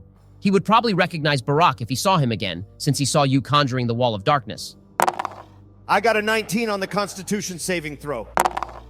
All right, you take 5 poison damage as you can feel the icy poison spreading from your arm into your chest. Oh yeah, you're also dying. All right, I'll go invisible. I think you guys should hide somewhere and then come back with the crowd and act concerned. Joden, use your spells to patch Donatello up as best you can. I'll meet you guys at the graveyard. That sounds like a good plan. All right, Ben, we'll head to a room off to the side, and once we are inside, I'll use Cure Wounds on Donatello, first as a 2nd level spell healing. 7 points of damage, and then as a 1st level spell healing. 6 points. I don't have cure disease or anything, but that should buy some time. What about the vial I found? Do you think it's more poison or the antidote? I could see both as being likely. I don't think we want to find out. The poison is spreading. Did the cure wounds at least slow it down, Ben? You do feel a bit better, but you can still feel the poison seeping into your muscles and skin. All right, screw it. I'll take a sip from the bottle. You take a sip, and it burns going down your throat. Luckily, though, it does appear to be a quick-working antidote of some kind. You still feel weakened from the poison, but the effects do begin to wane. I'll need one of you to make a stealth check. I'm assuming Joden, but I'm not giving you advantage since Donatello is still in heavy armor. I'm not so sure that 16 armor class is worth it anymore. All right, yeah, I can roll it. That's a 14. Good enough. People are pretty distracted and making a lot of noise in the hallway. All right, Barak, where are you at? All right, so I cast invisibility on myself, and I'm going to make a run for it, trying to get off the ship and into the town. All right, make a stealth check with advantage to see if you can make it past the guard. That's a 13. Damn, we are all rolling pretty terrible this session. That's a lot better than what I rolled. Didn't realize it was a competition, but all right, how do I do, Ben? You're able to make it past the guard, though he does look in your direction for a moment, but then rushes on board to check out the commotion. You are able to slip away into the town. All right, time for us to go back into the hall and then try to blend in with the crowd. You're able to do so pretty easily. The guard rushes in, sees Marcus on the ground, and then orders everyone to back away. The crowd begins dispersing off the boat, and it appears the operation was a success. You're able to make it to the graveyard without much issue.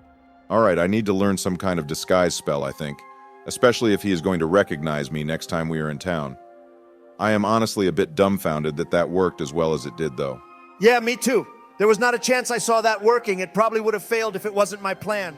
That was pretty lucky to get through that with Donatello getting poisoned but then cured and only Barak being recognized going forward. Could have been a lot worse. Agreed. All right, I know it's nighttime, so there are going to be monsters and stuff out there, but I think we need to leave now to try to get out of the city before the guards come looking. I should have a bit of time before they could spread what I look like to the guards at the walls. Maybe it won't be as bad if we head down the coast. Is the mist pretty thick, Ben? It is for sure just as thick as it always seems to be at night. You can get heading whenever you want, but you will also need to rest sometime, otherwise you'll get a level of exhaustion. Do you all want to get on the road then? Yeah, let's do it. Can I take a look at the stone linked to that sight stealer? Nothing yet. He is still unconscious, probably. It will take some work and magic to get him up and running again. Is it like the sending stone where we can only use it once a day? No, this is more powerful magic than those. You can use it as often as you want. You just have to look at the stone. Sweet. All right, on the road we go then. I'm only down 1/3 level and 1 second level spell. I can hold my ground if we get in a fight too. And you're all the way healed back up, right, Donatello? Yeah, Joe healed me. But it wasn't necessary. I would have been fine either way. We are heading down the coastline, right? Isn't that what Zephyr said at least? Yeah, he said it's about 25 miles south along the coast, and you'll come to a little cove with a cave. Piece of cake, we can make that in a day, yeah? If everything went smoothly, you could make it in a day, but it would take pretty much the full day. Standard walking speed would have you traveling 24 miles in 8 hours, and you'd need to rest and take breaks along the way. I don't need to take breaks. What type of terrain are we traveling in? Well, that depends on how closely you want to follow the shoreline. You could travel along the beach, or you could go a bit further inland and hike through the forest. I have my natural explorer for forests, so I think that we should go through there. We just might run into more things in the forest than we would traveling along the beach. It would provide us some more cover, though. Let's just head through the forest, but just barely so that we can still see the water. All right, that sounds like a good plan. Lead the way then, Joden. Hell no, I'm leading the way. I have the natural explorer and stuff, though. Does it say that you have to lead the way for that ability? Huh, no, I guess it doesn't. All right, then follow me. You guys head up to the forest and begin moving down the coast, staying enough in the forest to have cover, but close enough to the shore to know that you are still following it south towards the cove and the cave that Zephyr had mentioned. Traveling at night is slow. You can hear creatures moving in the darkness, see shapes darting through the mists, but nothing attacks you. Then you see a human figure walking towards you, a cape billowing behind it. Oh hell, another vampire, Ben? Am I really going to have to kill another one? We all did about equal damage to Silas Donatello. Yeah, but I did the most and took the most damage. You died, though. All right, can I call out to the guy, hey, who are you? It stops, just a short distance away, and yet the fog is thick enough that all you can really make out is the form and the cape billowing behind it. You are trespassing in my forest. Leave. Now. I'm sorry, we are just passing through. Didn't mean to trespass, just trying to head down the coast. It points off towards the shore. Then leave my forest. Last warning. Last warning? I'll have you know I go wherever I want to go and ain't no vampire going to stop me. Vampire? No vampire here. He then vanishes, and you can hear his voice sounding like it is leaving. I warned you once. Leave my forest. All right, let's leave then. We can just travel on the beach. Ben, have we seen anything down there? Well, due to the thick mist, you haven't really been able to see the beach. You can more of just hear the water and barely see the end of the forest. Well, I say we go down and travel along the beach, or at least rest. No way, let's just keep going in the forest. I'd rather stay in the forest, I think. Ben, could I make a nature check to try to find out what it was? Sure, I'll allow that. I think I get double my proficiency since it is a check related to the forest, right? That sounds right, yeah. All right, that's a 21 then. As you pass by where it was standing, you don't see any tracks whatsoever. You have heard druid and ranger stories of guardian spirits of the forest, typically benign spirits that attack those who seek to destroy their home. Well, we aren't doing that. I think we'll be safe, guys. Let's just keep going. Seriously, it just threatened us. Then we get a fight, sounds good to me.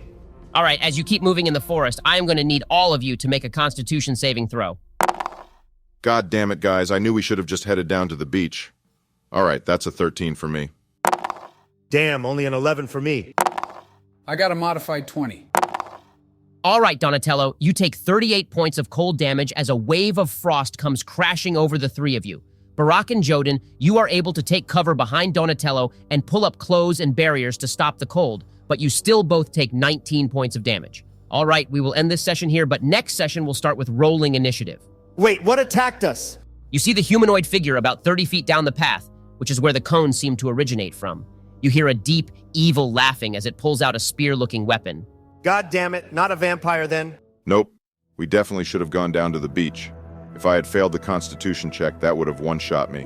What was the save DC, Ben? You got really lucky. So that was Cone of Cold dealing 8d8's worth of damage with a save of 13. You literally hit it right on the marker. Damn. Well, hopefully my luck continues and we can kill this thing. Well, to our viewers, if you like this episode, make sure to leave a comment, like the video, and subscribe to the channel if you haven't already. Thanks for joining, everyone. We will see you all tomorrow.